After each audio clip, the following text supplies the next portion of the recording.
কে কে বাকি এখনো?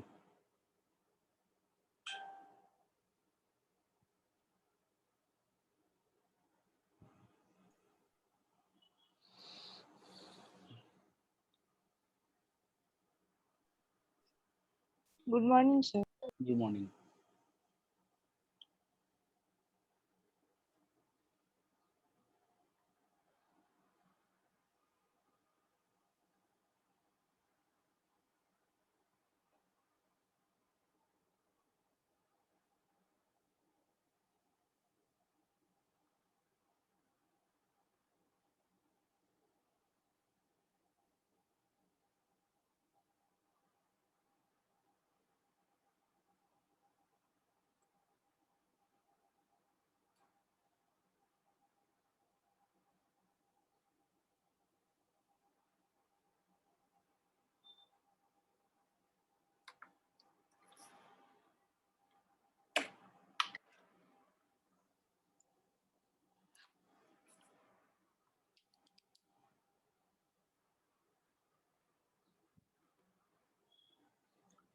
আচ্ছা, আমরা লাস্ট ডে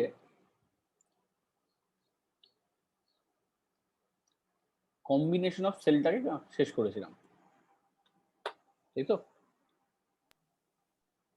মনে আছে আশা করি।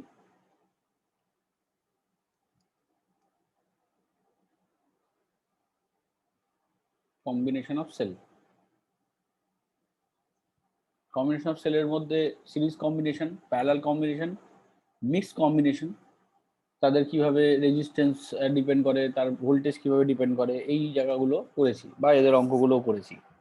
আচ্ছা, আজকে আমি তোদেরকে একটা কোশ্চেন দিচ্ছি, এই কোশ্চেনটা করার চেষ্টা কর, তাহলে বুঝতে পারবি যে কম্বিনেশন অফ সেলের আরেকটা বড় জায়গা রয়েছে যেখানে গিয়ে ওহমস ল আর কাজ করে না। মানে ওহমস ল কাজ করে, ওহমস ল কাজ করে না, ওহমস ল কাজ করে, কিন্তু ওহমস লকে শুধুমাত্র ওহমস ল দিয়ে কাজটা করা যাবে না। ধর আগের দিন আমি একটা কোশ্চেন দিয়ে একটু মনে করি শুরু করি।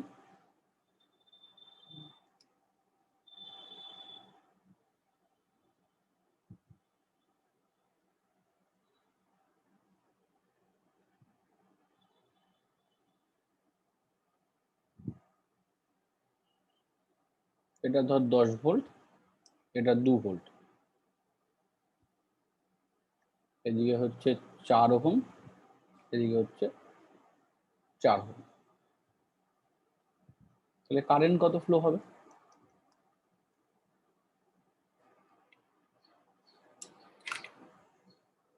সবাই আবার একটু ক্যামেরাটা অন করে দে, নইলে আবার দেখা যাবে না, আমি বুঝতে পারবো না। সবার ক্যামেরা অফ।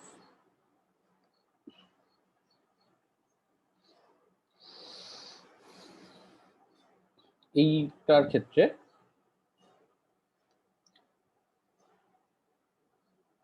কি হবে? এদিকে 4 ওহম, এদিকে 4 ওহম, এদিকে 10, এদিকে 2। তো ক্যামেরা মানে ক্যামেরাটা অন করব? হ্যাঁ। কি তানভীর?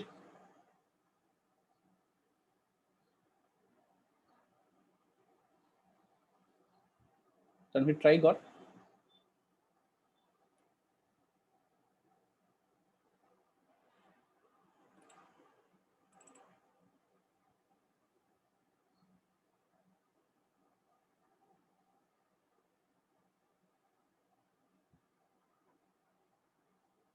সোনক?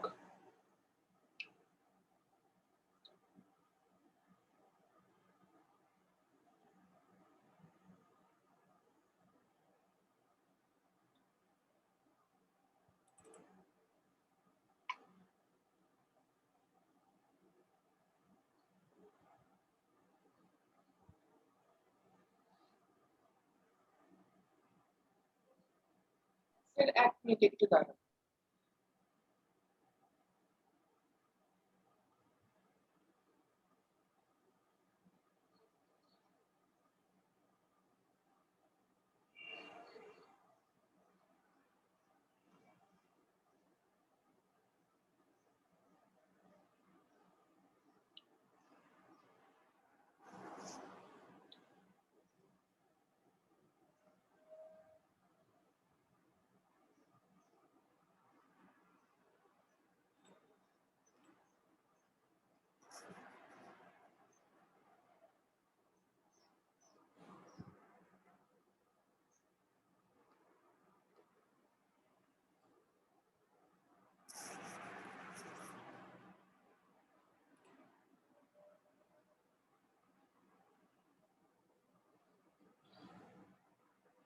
এতক্ষণ তো লাগার কথা না।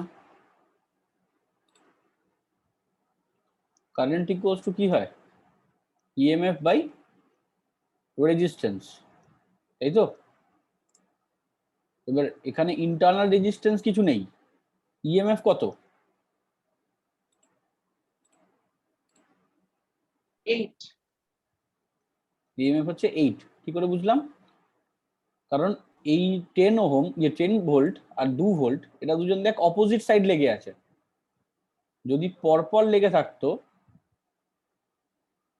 মানে এর প্লাস এর মাইনাস এর প্লাস এর মাইনাস এরকম লেগে থাকতো, তাহলে এটাকে আমি বলতাম সিরিজে আছে, পরপর লেগে যাচ্ছে, তাহলে এটা প্লাস হয়ে যেত, 10 + 2 হয়ে যেত। আনসার হচ্ছে 1 অ্যাম্পিয়ার। 10 + 2 হয়ে যেত, কিন্তু সেক্ষেত্রে সেটা হচ্ছে না। এক্ষেত্রে আমার এই ব্যাপারটা ঘটছে না। এই ব্যাপারটা কেন ঘটছে না? কারণ হচ্ছে এরা দুজন এইভাবে রয়েছে, অপোজিট লেগে আছে, এটা প্লাসে এটা মাইনাস, মানে এ যতটা কারেন্ট সাপ্লাই করছে, এ তার উল্টো দিক থেকে আবার একটা অন্য কারেন্ট সাপ্লাই করছে। এটা কিন্তু অনেকের মনে হতে পারে এটা প্যারালাল কানেকশন, এটা কিন্তু প্যারালাল কানেকশন নয়, এটা একদমই প্যারালাল নয়, এটা সিরিজই। সিরিজের মধ্যে ভোল্টেজটাকে উল্টো লাগানো আছে। স্যার কারেন্ট তো ভাঙছে না, তাই জন্য তো একদম সিরিজ মানে। একদমই তাই, যেখানে কারেন্ট তো ভাঙার কোনো জায়গা নেই।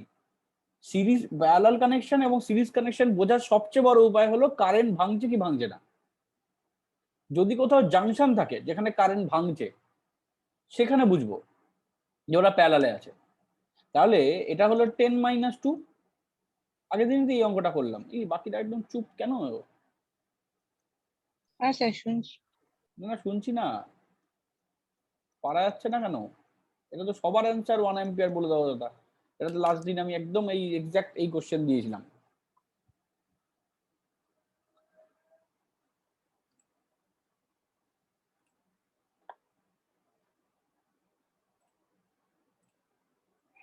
তাহলে এইটা হচ্ছে আমার অলরেডি হওয়া জিনিস, মানে অলরেডি আমি জানি যে এই জিনিসটা কিভাবে ক্যালকুলেট করতে হয়। এবার যদি সত্যি সিরিজ হয়, মানে কিরকম? মানে হচ্ছে একটা ব্যাটারি আছে এরকম,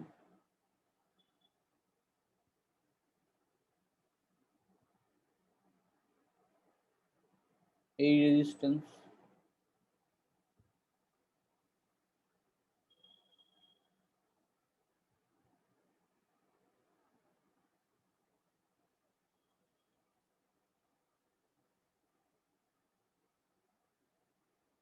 দেখা গেল এইরকম একটা দিলাম, দিয়ে বললাম ধর এটা 20 ভোল্ট, এটা হয়ে গেল হচ্ছে 20 ভোল্ট না, এটা 6 ভোল্ট, 6 ভোল্ট, এটা হলো 4 ভোল্ট, এদিকে ধর এটা 4 ওহম, এটা 2 ওহম রেজিস্ট্যান্স, এটা 2 ওহম রেজিস্ট্যান্স, এটা ধর 3, এটা 4, এটা 5, এরকম রয়েছে।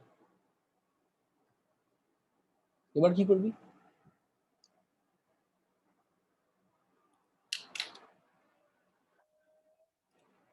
এবার তো কানেকশনটা অন্যরকম হয়ে গেছে না?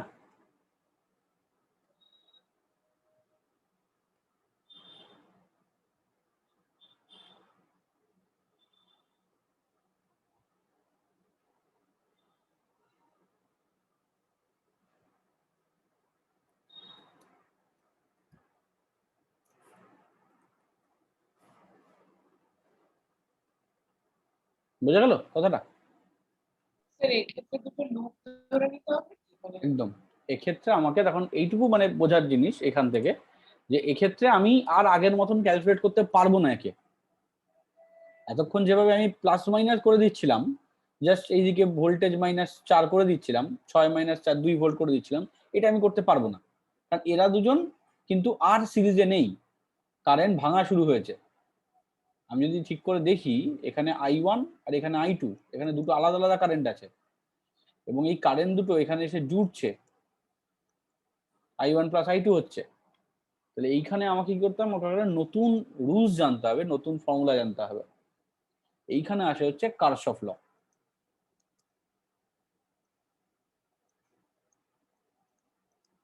কারশফ ল, কারশফ ল কি বলছে? কারশফ ল দুটো ল আছে, একটা হলো কেসিএল, আর এটাকে কেসিএল মানে হচ্ছে কারশফ কারেন্ট ল আর জাংশন ল। Junction rule. আরেকটা হয় হচ্ছে Kirchhoff voltage law, KVL or loop law,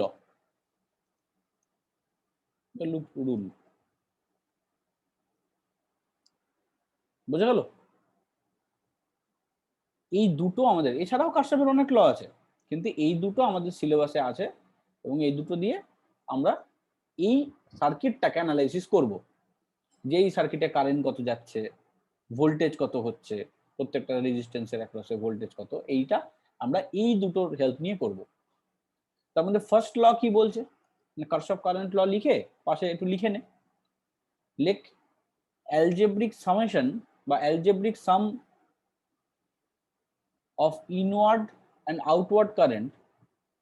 sir এটা কি জাংশন রুলেটটা বলছেন? হ্যাঁ, জাংশন রুলটা বলছি, জাংশন রুলেটটা বলছি, লিখে রাখ, তাহলে পড়তে সুবিধা হবে, করতেও সুবিধা হবে। লেখ algebraic some of inward and outward current for a junction must be 0.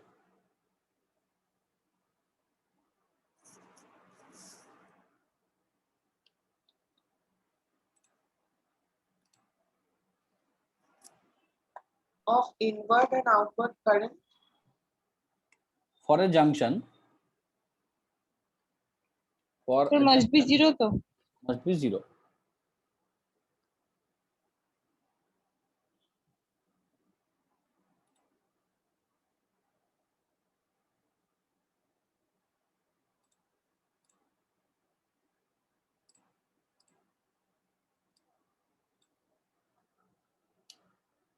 So এটা তো কারশফ কারেন্ট ল না? কারশফ কারেন্ট ল বা কারশফ জাংশন ল। ব্যাপারটা কিরকম হলো, ব্যাপারটা একটু আমরা ইয়ে থেকে দেখি কি বলতে চাওয়া হলো।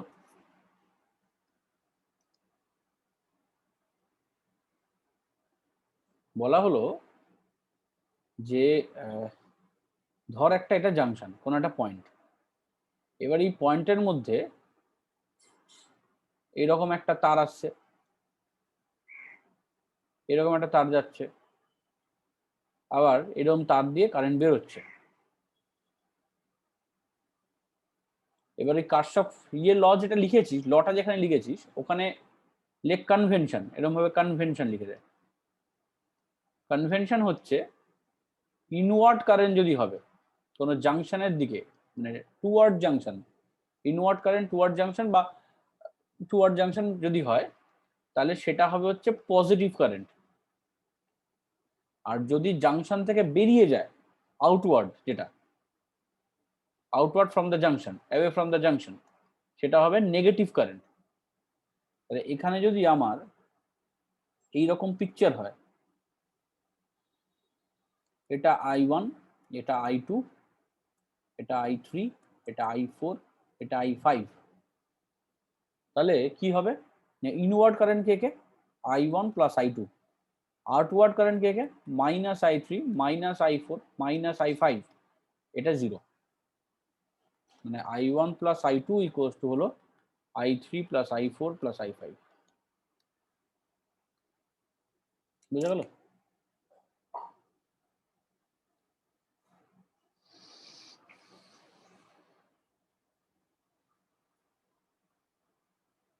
এই কনভেনশনটা মাথায় রাখা দরকার, কারণ কনভেনশন অনুযায়ী প্লাস মাইনাসটা হয়।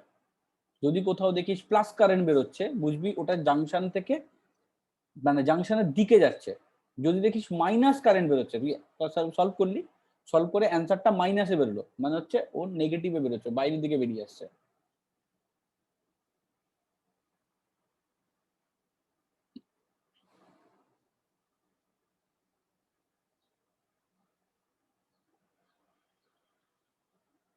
বুঝা গেল?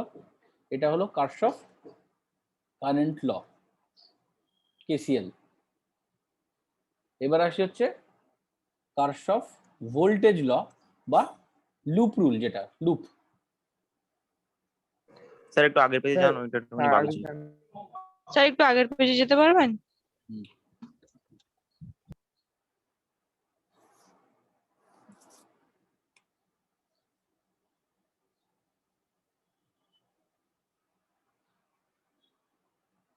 Okay sir. হয়েছে? আচ্ছা, নেক্সট হচ্ছে, এবার আবার পিকচারটা আমি আঁকি। পিকচারটা যেটা ছিল, এই পিকচারটাকে, এই যে পিকচার আমরা বলি না যেটা সার্কিট ডায়াগ্রাম, এটা হচ্ছে নেটওয়ার্ক।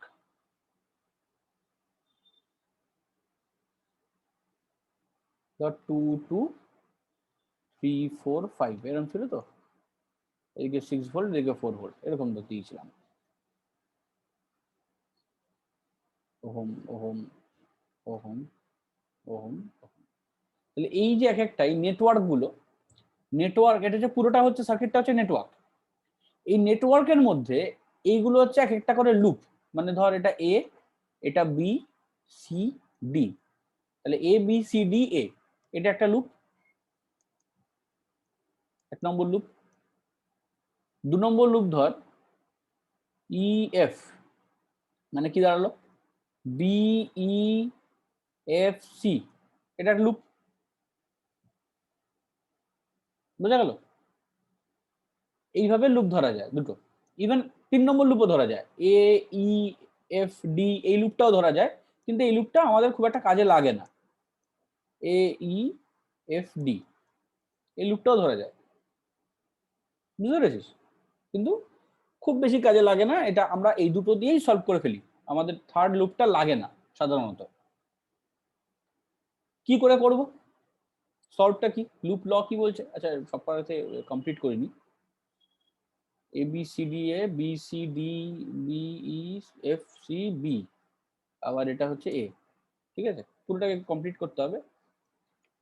এবার লুপটা ক্ষেত্রে কিভাবে করতে হবে, সবার ফার্স্ট যেটা করতে হয় সেটা হচ্ছে এখানে আমাকে কারেন্ট নিতে হবে, মানে কারেন্টের যে ভাগগুলো সেগুলোকে ভাঙতে হবে। ধরে নে এখান থেকে আমি ধরে নিলাম এখানে I1 কারেন্ট, এখানে I2 কারেন্ট, তাহলে I1 এখান থেকে I2। আচ্ছা, আমি একটা কাজ করি, একটু অন্য কালারে ড্র করি, তাহলে দেখতে সুবিধা হবে। I1 এটা I2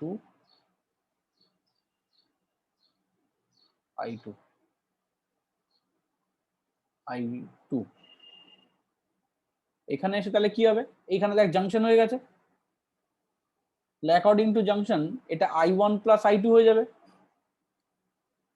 এবার দেখবি অনেকে এটা I3 করতে পারে, তুই I3 ও করতে পারিস, কিন্তু সেক্ষেত্রে কি হবে, তোর কাছে ইকুয়েশনটা এরকম হয়ে যাবে যে I3 equals to I1 plus I2। তার থেকে একবারে যদি I1 প্লাস I2 লিখে দিই, আমার একটা ইকুয়েশন শর্ট হবে, কম হবে। সেই জন্যই আমি থার্ড ভেরিয়েবল নিচ্ছি না। এটা তো আমরা জানি যে দুটো ভেরিয়েবল নিয়ে যদি আমরা কাজ করি, সাপোজ এক্স আর ওয়াই, তাহলে একে সলভ করতে আমার দুটো ইকুয়েশনে কাজ হয়ে যাবে।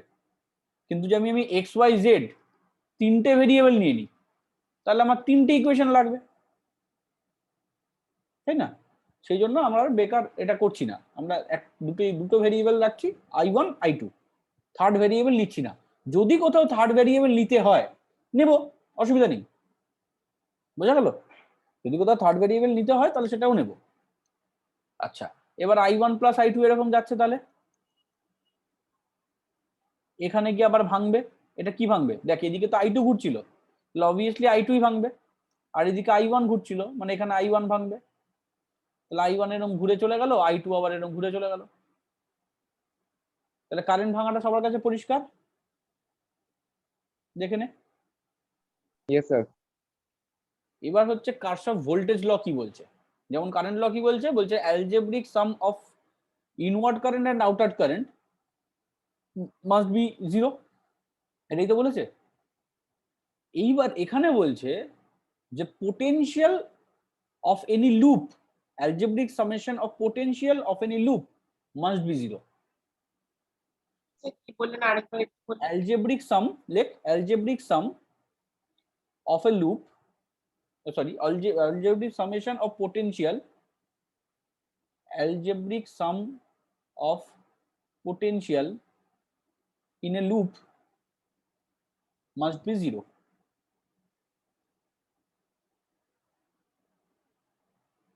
তার মানে কি দাঁড়ালো, এই যে ABCDA এর পোটেনশিয়াল জিরো হবে, এর পোটেনশিয়াল জিরো হবে, এর পোটেনশিয়াল জিরো হবে, মানে তুই যে কোনো লুপ নিয়ে নিবি তার পোটেনশিয়াল সবসময় জিরো হবে। এখানেও কনভেনশন আছে, কনভেনশনটা পাশে লিখে রাখ। কনভেনশন হচ্ছে আমি দেখব যে ব্যাটারি এবং রেজিস্ট্যান্স কিভাবে কারেন্ট যাচ্ছে। আমি যদি লুপ যেভাবে নিয়েছি, লুপ ডিরেকশন, সেটা ইকুয়ালস টু যদি কারেন্ট ডিরেকশন হয়,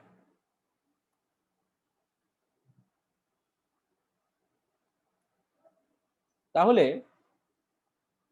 রেজিস্ট্যান্স কে নেগেটিভ ধরবো। লুপ ডিরেকশন আর কারেন্ট ডিরেকশন যদি এক হয় তাহলে রেজিস্ট্যান্স কে নেগেটিভ ধরবো। কিরকম ব্যাপারটা দেখে, যে এবিসিডিএ নিয়েছি, এবিসিডিএ মানে কি, লুপটা এইরকম, তা লুপ যেভাবে যাচ্ছে দেখ কারেন্টও তো সেভাবে যাচ্ছে, ক্লকওয়াইজ, বোথ আর ক্লকওয়াইজ। লুপটা যদি আমি উল্টো নিতাম, A D C B A এরকম নিতে পারতাম।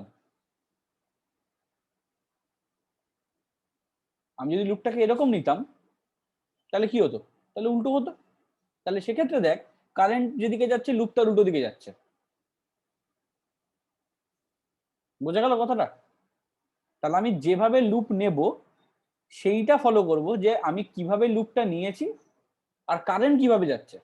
যদি লুপের ডিরেকশন আর কারেন্টের ডিরেকশন সেম হয় তাহলে রেজিস্ট্যান্সকে আমরা পজিটিভ নেব আর ব্যাটারিকে আমরা নেগেটিভ নেব। সরি, ব্যাটারিকে আমরা পজিটিভ, রেজিস্ট্যান্সকে নেগেটিভ নেব, ব্যাটারিকে পজিটিভ নেব যদি বোথ সেম হয়। আর যদি লুপ স্যার ব্যাটারি মানে? ব্যাটারি মানে এই যে 6 ভোল্ট। ও ঠিক আছে। এটাকে নেবো বলতে ব্যাটারিকে পজিটিভ নেবো মানে হচ্ছে এই যে লুপ যেদিকে যাচ্ছে ব্যাটারির মধ্যে দিয়েই তো কারেন্ট যাচ্ছে, ব্যাটারি যেভাবে লাগানো আছে কারেন্টও তো সেভাবেই যাচ্ছে, এভাবেই তো কারেন্ট যায় ব্যাটারিতে। ধর যদি এরকমটা হতো, যেমন আমি যদি এরকমটা করতাম,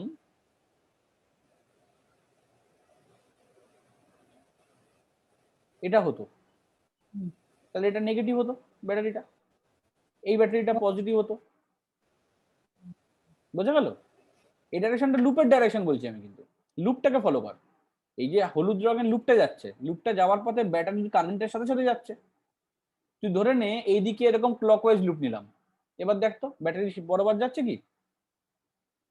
না, মানে ব্যাটারি উল্টো দিকে যাচ্ছে। উল্টো দিকে যাচ্ছে লুপটা। এবার তাহলে তুই দুভাবে করতে পারিস, হয় তুই এভাবে লুপ নিয়ে ব্যাটারিকে নেগেটিভ বলতে পারিস, বা তুই মনে করলি স্যার আমি ব্যাটারি নেগেটিভ আমি করবো না, আমি লুপটাকেই উল্টো নেব। নিজের ইচ্ছা মতন যা খুশি করা যায়, কোনো অসুবিধা নেই। মানে ওই লুপটা কারেন্টের ডিরেকশনে থাকলে আপনার ব্যাটারিটা পজিটিভ হবে। একদম, লুপ আর কারেন্ট যদি একদিকে সেম ডিরেকশন থাকে এইটুকু জিনিস ফলো করতে হয়, যে লুপ ডিরেকশন আর কারেন্ট ডিরেকশন যদি সেম থাকে তাহলে রেজিস্ট্যান্স নেগেটিভ, ব্যাটারি পজিটিভ। বোঝা গেল? আর যদি loop direction not equals to current direction হয়, যদি অপোজিট থাকে, তবে সেক্ষেত্রে রেজিস্ট্যান্সটা হবে পজিটিভ আর ব্যাটারি হবে নেগেটিভ। ব্যাস, এইটা হচ্ছে কনভেনশন।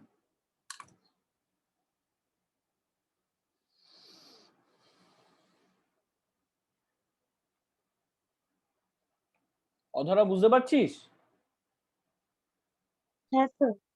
কোনো প্রবলেম? না স্যার। একদম ক্লিয়ারলি বলবি কোনো সমস্যা হলে। আচ্ছা। বাকিরা একদম চুপচাপ, যারা যারা।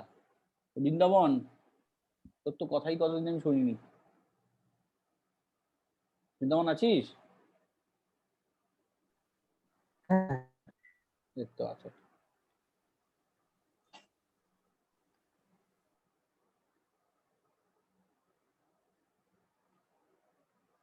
আচ্ছা, তাহলে এইটা আমার কাছে ক্লিয়ার হয়ে গেল এই পুরো পার্টটা। হ্যাঁ স্যার। নেক্সট এবার আসি, এবার তাহলে আমি অ্যাপ্লিকেশন আসি। আগে লেখাটা হয়ে গেছে সবার? লেখা কমপ্লিট? হ্যাঁ স্যার। অ্যাপ্লিকেশন, এবার আমি অ্যাপ্লাইটা করব। আমার তো এখানে আর জায়গা নেই,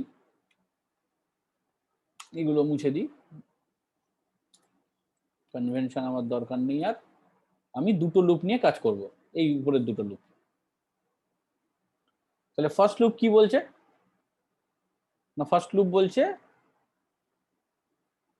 যে এ বি সি ডি এ, ধর এ বি সি ডি এ মানে কি, মানে এখানে এ বি একটা আছে, সিডি একটা আছে, এ বি সরি মাঝখানে একটা বিসি আছে, বিসি সিডি ডিএ, এই চারটে ওয়্যার আছে, তাই তো? প্রত্যেকটা ওয়্যারকে একটা একটা করে ফলো কর। এবি ওয়্যারে কি আছে? এবি ওয়্যারে আই ইন্টু টু পোটেনশিয়াল, তো বলেছে কি algebraic sum of potential must be zero. তাহলে অ্যালজেব্রিক সাম অফ পোটেনশিয়াল যদি হয় তাহলে পোটেনশিয়াল কি হবে? পোটেনশিয়াল মানে হচ্ছে V equals to I R. তাহলে এখানে কারেন্ট কত যাচ্ছে? I1, রেজিস্ট্যান্স কত? 2। তাহলে এবি তে পোটেনশিয়াল কত হচ্ছে? 2I1। এবার এটা পজিটিভ না নেগেটিভ হবে? না, লুপ আর কারেন্ট সেম ডিরেকশনে আছে, তাহলে এটা নেগেটিভ হবে। আচ্ছা, বিসি তে কি আছে? বিসি তেও নেগেটিভ। এটা আরেকবার বোঝাবেন?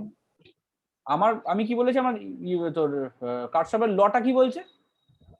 লটা বলছে যে algebraic sum of potential equals to 0, তাই তো? হ্যাঁ স্যার। আমি প্রত্যেকটা লাইনের পোটেনশিয়াল দেখব, তাহলে তুই আমাকে বল এই 2 ভোল্টের অ্যাক্রসে পোটেনশিয়াল কত হবে? 2 ইন্টু I1, হ্যাঁ স্যার। তাই না? এবার এখানে লুপ ডিরেকশন আর কারেন্ট ডিরেকশন একই দিকে আছে নাকি উল্টো দিকে আছে? স্যার উল্টো দিকে। একদমই না, একই না দিকে। না, একই দিকে, একই দিকে, সরি সরি। লুপও দিচ্ছি সেবি, খেয়াল করে লুপ অনুযায়ী বলছি সেবি, কারেন্টটা তো এবিতেই যাচ্ছে, কারেন্ট কি বিয়েতে যাচ্ছে? তা তো নয়। না না না। সুতরাং এটা নেগেটিভ হবে। যদি দুজন সেম ডিরেকশন হয় তাহলে কারেন্ট হয় এটা নেগেটিভ হয়। আচ্ছা আচ্ছা। আচ্ছা, রেজিস্ট্যান্স আবার সেম, এখানেও তাই, লুপ যেদিকে কারেন্ট স্যার সেদিকে। একটু আরেকবার রিপিট করবেন? শুনতে পাসনি? হ্যাঁ স্যার, কথাটা মানে আমার নেটওয়ার্কটা একটুখানি চলে গেছিল মাঝখানে, ওই জন্য বললাম। বলছি এই লুপ ডিরেকশন কারেন্ট ডিরেকশন ব্যাপারটা বুঝেছিস? হ্যাঁ স্যার, ওটা বুঝেছি। এইবার তোকে বলেছে কেভিএল কি বলছে? বলছে অ্যালজেব্রিক সাম অফ পোটেনশিয়াল 0, তাই তো? তার মানে প্রত্যেকটা ওয়্যারের পোটেনশিয়াল আমার চাই। তাহলে এই ওয়্যারটার পোটেনশিয়াল কত হবে? এই এই রেজিস্ট্যান্সটা I1 কারেন্ট যাচ্ছে, 2 হচ্ছে ওহম রেজিস্ট্যান্স, তাহলে পোটেনশিয়াল কত? I into two. I1 into 2। এবার তুই দেখ যে আমি লুপ যেভাবে বলেছি, লুপ কিভাবে বলছি? এবি, আমি কি বিএ বলছি না তো, এবি বলছি তো। তাহলে এবি বলছি, কারেন্টও তো এবিতেই যাচ্ছে। তাহলে এই দুজন যদি সেম ডিরেকশন হয় তাহলে রেজিস্ট্যান্স এর মাইনাস মানে নেগেটিভ, তাহলে এটা 2 - 2I1। ঠিক সেরকমই এই লাইনটাও তাই, -3I1 + I2। হ্যাঁ, এটা তো আপনি তো মানে পোটেনশিয়াল ডিফারেন্সিয়েশন, তাহলে নেগেটিভ তো দিচ্ছেন। হ্যাঁ স্যার মানে ওই -2I1 টা তো আপনার পোটেনশিয়াল ডিফারেন্স বেরোলো, তা ওটা নেগেটিভ তো হয় না, পোটেনশিয়াল তো সেটা পজিটিভ হওয়ার কথা লুপ যদি কারেন্টের না না ডিরেকশন না না না, কোথায় পজিটিভ? কনভেনশনে আমি কি লেখালাম? কনভেনশনটা পর, যে যদি পজিটিভ, যদি কারেন্ট ডাইরেকশন আর লুপ ডাইরেকশন সেম হয় তাহলে ওটার রেজিস্ট্যান্সটা নেগেটিভ হবে বলে রেজিস্ট্যান্সের টার্মসে লিখছেন পুরোটা। না, এবার রেজিস্ট্যান্স যদি নেগেটিভ হয় তাহলে পোটেনশিয়াল ডিফারেন্সও নেগেটিভ হবে, ও আচ্ছা, হ্যাঁ হ্যাঁ স্যার, ঠিক আছে, বুঝতে পেরেছি। তাই না? রেজিস্ট্যান্স যদি নেগেটিভ সাইনে হয় তাহলে পোটেনশিয়ালও নেগেটিভ সাইনে আসবে। কিন্তু রেজিস্ট্যান্স তো V/I। হ্যাঁ, তাহলে এখানে আপনি গুণ করে দিচ্ছেন যে আমি তো ভি বার আপনি তো করছি, V বার করছেন, আমি আর বার করছি, জিজ্ঞেস করলাম আপনি V বার করছেন।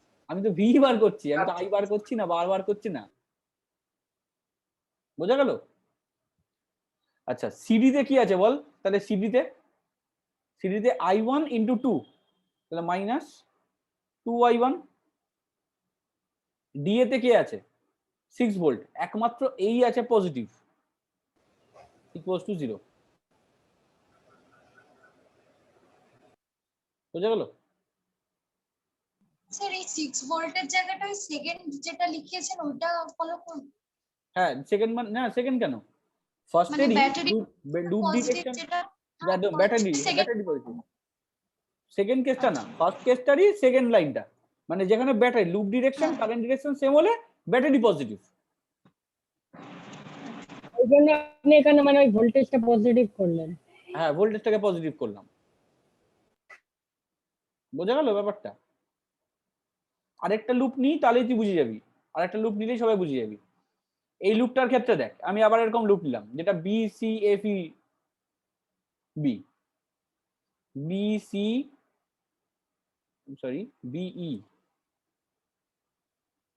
BE F C B. তাহলে এখানে লুপ কি কি হচ্ছে? লাইন বিই একটা লাইন, ইএফ একটা লাইন, এফসি একটা লাইন, আর সিবি একটা লাইন। বলছে এটা হচ্ছে 0 হবে। তাহলে বিই লাইনে কি আছে? পোটেনশিয়াল কত হচ্ছে? 4i2। বি লাইনে 4i2 আছে কি সবার কাছে ক্লিয়ার? বি লাইনটাকে দেখ 4i2, কিন্তু এটা কোন দিকে? লুপ আর কারেন্ট কি সেম দিকে আছে? না অপোজিট। তার মানে এটা এটা কি হবে? এটা পজিটিভ হবে। পজিটিভ। এবার ইএফ লাইনে দেখ, ইএফ লাইনে একটা ব্যাটারি আছে 4 ভোল্টের। এখানে দেখ অপোজিট আছে, ব্যাটারির কারেন্ট যেদিকে যাচ্ছে এটা লুপ তার অপোজিটে আছে। তাহলে এখানে ব্যাটারিটা হবে নেগেটিভ 4 ভোল্ট। ওখানে কি ছিল দেখ, ওখানে ভোল্টেজটা ছিল নেগেটিভ, এগুলো সব সরি ভোল্টেজটা ছিল পজিটিভ, এগুলো সব নেগেটিভ। আর এখানে কি হচ্ছে?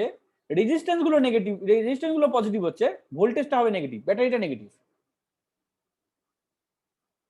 তাহলে এফসিতে কি আছে? 5 × 2, তাই তো? তার মানে প্লাস 5 × I2। আর সিবিতে কি আছে? সিবিতে আছে প্লাস 3 × I1 + I2। স্যার কিন্তু সিএফ এর ক্ষেত্রে তো আপনার মানে লুপ ডিরেকশন আর কারেন্ট ডিরেকশন সেম হচ্ছে। কি করে লুপ ডিরেকশন? আমি তো বলছি তোর এফসি, কারেন্ট তো যাচ্ছে সিএফ, দুজন সেম। দেখ খেয়াল করে, লুপ ডিরেকশন অনুযায়ী যদি আমি চলি তাহলে এফ থেকে সিতে যাচ্ছি আমি, তাই না? সামুচি শোনা যাচ্ছে?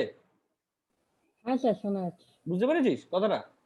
স্যার না, এই যে আমি যে লিখছি, তুই আমাকে বল কারেন্ট কোন দিকে থেকে কোন দিকে যাচ্ছে, তুই আমাকে কারেন্টের অ্যান্সার দে। মানে ওই এফসি লাইনটা হ্যাঁ, এফসি লাইনটা কারেন্ট কোন দিক থেকে কোন দিকে যাচ্ছে? সি থেকে এফ এ,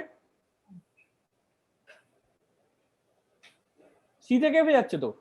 হ্যাঁ সি থেকে এফে যাচ্ছে। তুই লুপ কি বলছিস? সিএফ বলছিস না এফসি বলছিস লুপটাকে কমপ্লিট করার জন্য? এফসি। তাহলে উল্টো বলছিস না সোজা বলছিস? উল্টো। বুঝতে পারছিস? হ্যাঁ হ্যাঁ বুঝতে পেরেছি। তুই এই উপরের লেখাগুলোকে ফলো কর না। তুই দেখ না, এদিকে আমি বি বলছি, লুপ নেওয়ার সময়, লুপে লেখার সময় কি লিখেছি? বি। কারেন্ট কি যাচ্ছে? ইবি। তার মানে উল্টো। আমি লুপে বলছি ইএফ, কারেন্ট কি যাচ্ছে? এফই। বোঝা গেল? হ্যাঁ স্যার বুঝেছি। লুপটাকে নেওয়াটা হচ্ছে আসলে, এই লুপটা নেওয়াটা যদি শিখে যাস বাকিটা অ্যালজেব্রা, বাকিটার কোনো সমস্যা নেই।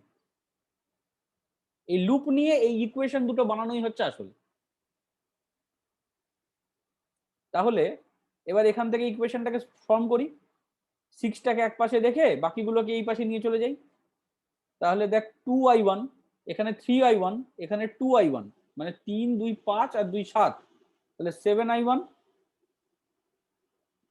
Minus 3i2। এটা ইকুয়েশন নাম্বার 1।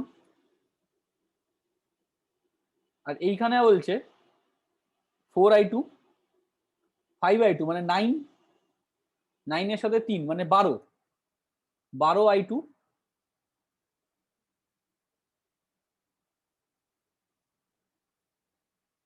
প্লাস i1 এর জায়গায় 3i1 ইকুয়ালস টু 4।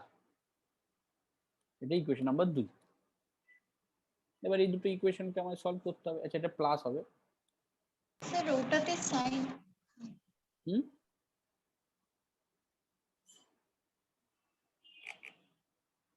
করে দেখ তোরা, করে দেখ তোরা, নিজেরা কর, করে দেখ এই দুটো ইকুয়েশন আসছে।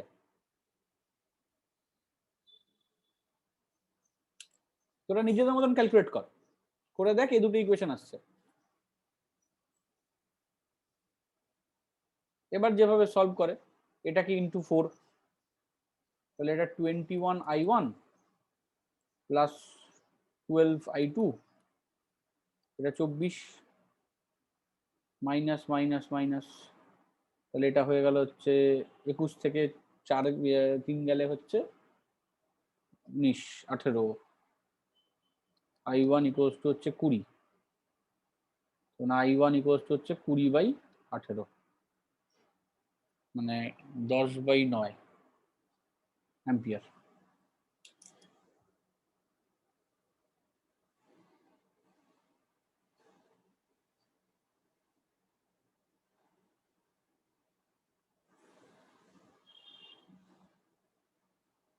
স্যার ক্যালকুলেশনটা আমার তো দাঁড়া দাঁড়া, এক এক করে point 8 এসছে।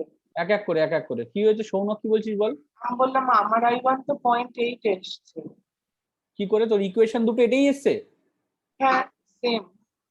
আচ্ছা 7 4 the 21। ওহো হো, আমি Sir, 7 for 28 হবে তো। 28 হবে, ঠিক ঠিক ঠিক 28 হবে।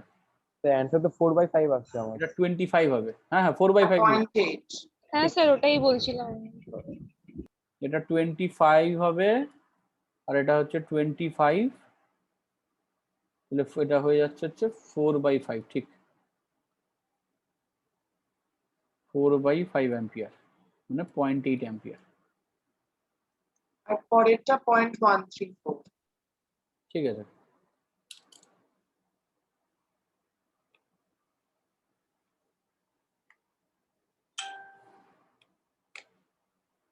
ওই 0.136 এরকম কিছু একটা মানে অ্যাভারেজে বেরোচ্ছিল, মানে ইয়ে করেছিস তো, রাউন্ড অফ করেছিস?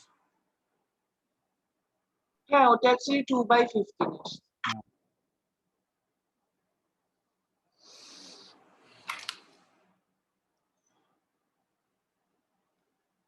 স্যার I1 এর ভ্যালু কি 0.5 সামথিং অ্যাম্পিয়ার? 0.8 তো, i1 তো 0.8।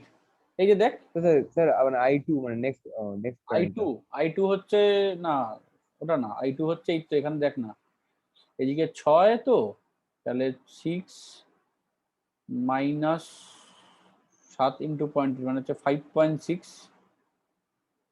Divided by 3। দেখ এটা এসছে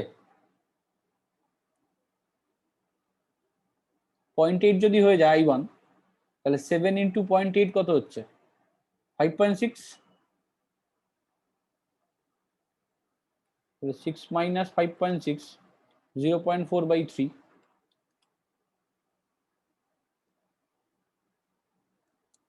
i2 equals to 0.4/3, 0.1333 এরকম, এটা রেকারিং নাম্বার আছে আসলে অ্যাম্পিয়ার।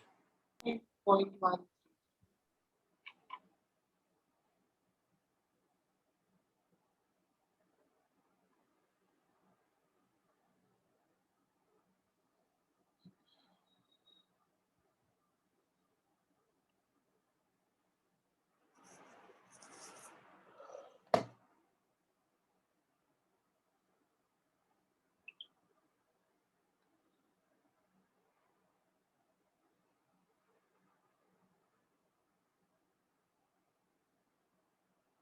স্যার 0.1334।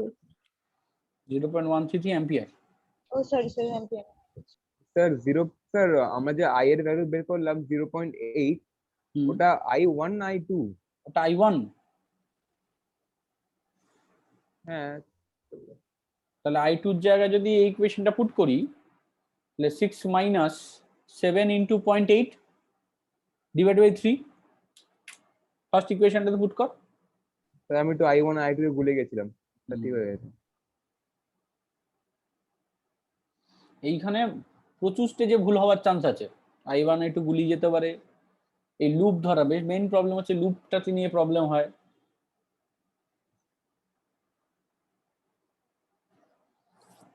সবার কমপ্লিট হয়ে গেলে বল।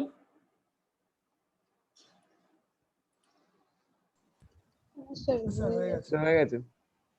হ্যাঁ এবার একটু ভেবে দেখ, তার মানে এই যে ব্যাপারটা আমি করলাম, এইখানে দুজনেই পজিটিভ এসছে অ্যান্সার, তাহলে according to Kirchhoff first law আমি কি বলছিলাম, যে কারেন্ট যদি পজিটিভ হয় তার মানে হচ্ছে জাংশনের দিকে কারেন্ট যাচ্ছে, এখানে আমরা তাই ধরেছি, জাংশনের দিকেই ধরেছি এবং সেটা পজিটিভ হয়ে এসছে অ্যান্সার দুটো, তার মানে কারেন্টের ডিরেকশন একদম ঠিক আছে। যদি ইনকেস এরম হতো যে কারেন্টের ডিরেকশনটা উল্টো হয়ে গেছে, মানে মাইনাসে বেরিয়েছে, তোর অ্যান্সারটা মাইনাসে বেরিয়েছে, তাহলে তুই বুঝলি যে কারেন্টটা উল্টো যাচ্ছে, অনেক অপোজিট ডিরেকশন। অপোজিট ডিরেকশনে। অনেক কোশ্চেন পাবি এরকম যেখানে কারেন্ট এরকম অপোজিট ডিরেকশনে যাবে, তুই বুঝতে পারবি না, মানে আগে থেকে বুঝতে পারবি না যে কারেন্ট কোন ডিরেকশনে যাচ্ছে। জাংশনের অপোজিট ডিরেকশন তো হ্যাঁ, জাংশনের অপোজিট, ওখান থেকে বাইরে বেরোচ্ছে। কিন্তু মানে সেই বাইরে লুপ তো ফর্ম করার সময় আমরা কারেন্টের ডিরেকশন দিয়ে নিচ্ছি। লুপ ফর্ম করার সময় কারেন্টের ডিরেকশন তো তুই দিয়ে নিচ্ছিস, কিন্তু ওই ওই দিক দিয়েই কারেন্ট যে আসছে তার গ্যারান্টিটা কি আছে? ওই দিক দিয়ে তো নাও আসতে পারে, এমনও তো হতে আচ্ছা। পারে, মানে এই যে ঘটনাটা আছে, তুই ধরে না আমি এবার একটু মুছে দিচ্ছি, এরকম না দিয়ে এরকমও তো হতে পারতো যে এই দিক থেকে কারেন্ট গেল, গিয়ে এইখানে দুটো ভাগে ভাঙলো, আবার এখান থেকে এইভাবে এলো, এইভাবে গেল, এখানে এসে দুটো কারেন্ট জুড়লো, জুড়ে ফিরে গেল, এটাও তো হতে পারতো। ওই ব্যাটারিটার তাহলে কোনো অস্তিত্ব নেই, ওই 4 ভোল্টের যেটা। না, কেন অস্তিত্ব থাকবে না, ও ওকে ক্যান্সেল আউট করবে। কিন্তু কখনো পজিটিভ থেকে নেগেটিভ ডিরেকশনে কোনো ব্যাটারিতে কারেন্ট ফ্লো করে? হ্যাঁ, হবে না কেন, ব্যাটারি ছোট বড় হলেই হবে, খুব বড়, এটা যেমন 6 আর 4 খুব কম ছোট বড়, তাই হয়ে যাচ্ছে, এটাই একদিকে 20 একদিকে 4 লাগিয়ে দেবো তাহলেই হবে। এখনই একটা অঙ্ক দিচ্ছি দেখ, ব্যাটারি উল্টো দিকে চলা মানেই তো তখন আবার নেগেটিভ ধরতে হবে না, যেটার জন্য নেগেটিভ হচ্ছে। দেখাচ্ছি, কোশ্চেন দিচ্ছি, যেখানে তুই লুপ বুঝতে পারবি না যে কারেন্টটা ঠিক কোন দিকে যাচ্ছে।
সেটা ড্র করবো।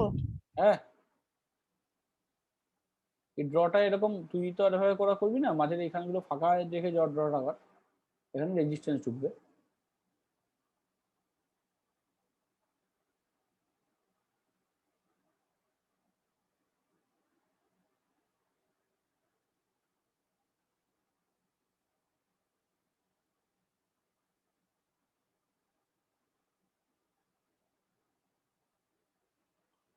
দশ 4 13 ভোল্ট ভোল্ট ভোল্ট, আর এদিকে হচ্ছে একটা,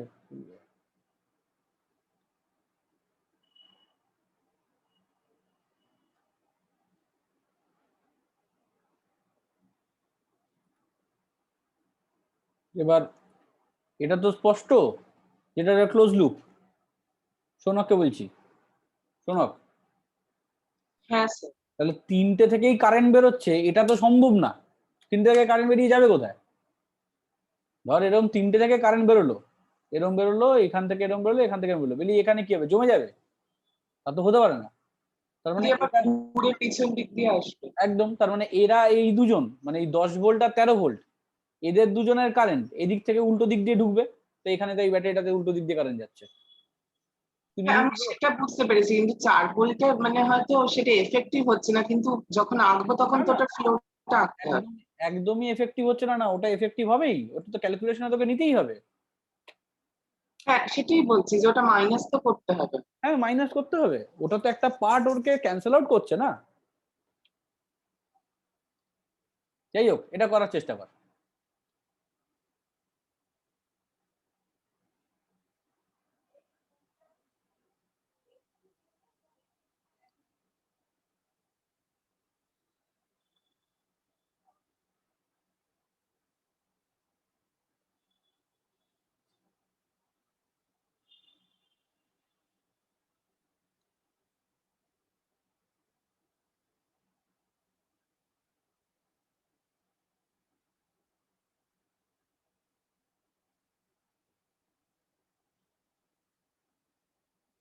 আচ্ছা আমি স্যার সবাই ঠিক বুঝতে পারছি না।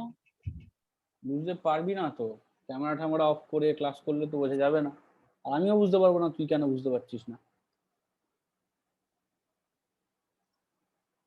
এটা তো হিস্ট্রি জিওগ্রাফি না যে আমি বলে দেবো নোট লিখে যাবি, নোট মুখস্থ করে নিবি, কাজ হয়ে যাবে। তো স্বাভাবিক ব্যাপার, যারা যারা নিজেদের রিক্সে করছিস, এটা করছিস, তারা নিজে রিক্সে কর, তোরা নিজেরা বুঝে নে কিভাবে বুঝবি, আমাকে কেন জিজ্ঞেস না, করছিস? সেটা না। তাহলে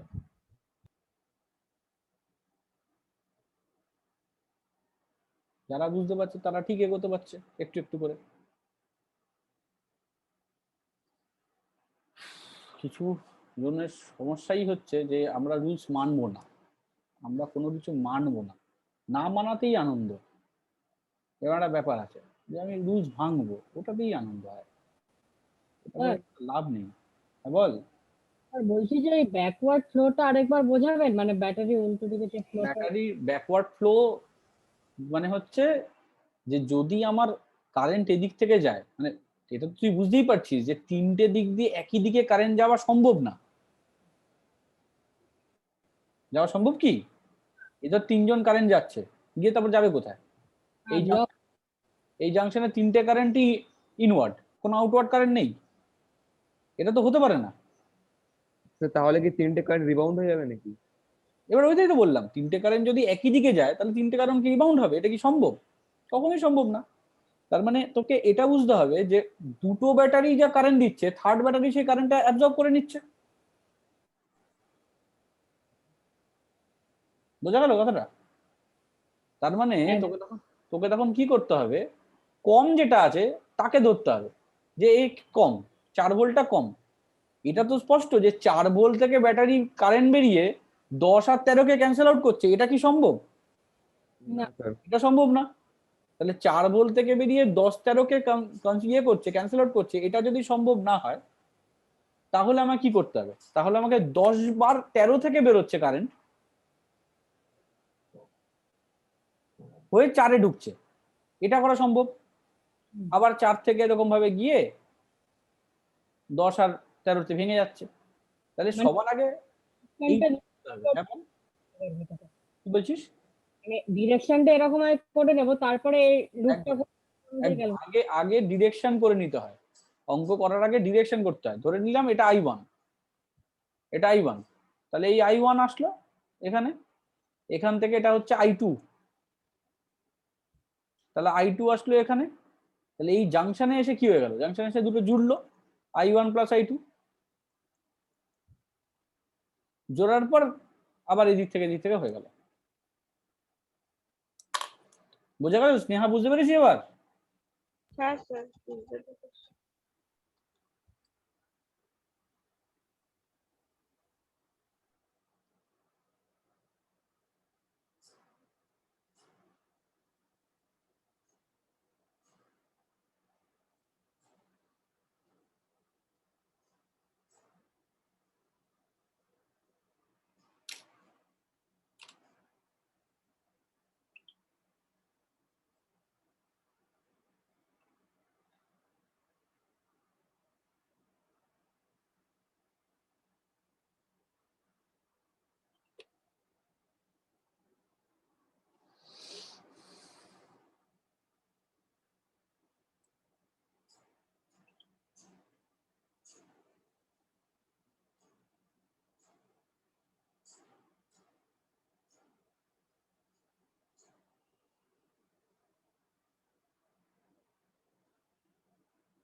এইবারে লুপ লাগা একটা একটা করে। এটা AB, ধরেন এটা C, এটা D, এদিকের এটা E, এদিকের এটা F। তাহলে একটা লুপ হচ্ছে আমার ABCD, এরকম একটা লুপ। তাহলে ABCDA, এই লুপটায় কি হচ্ছে? ইকুয়েশন, অঙ্ক না? বলবি অঙ্ক না? ABCDA তে বল। আগে লুপটাকে ভাঙ, মানে রেডে এবি প্লাস বল বল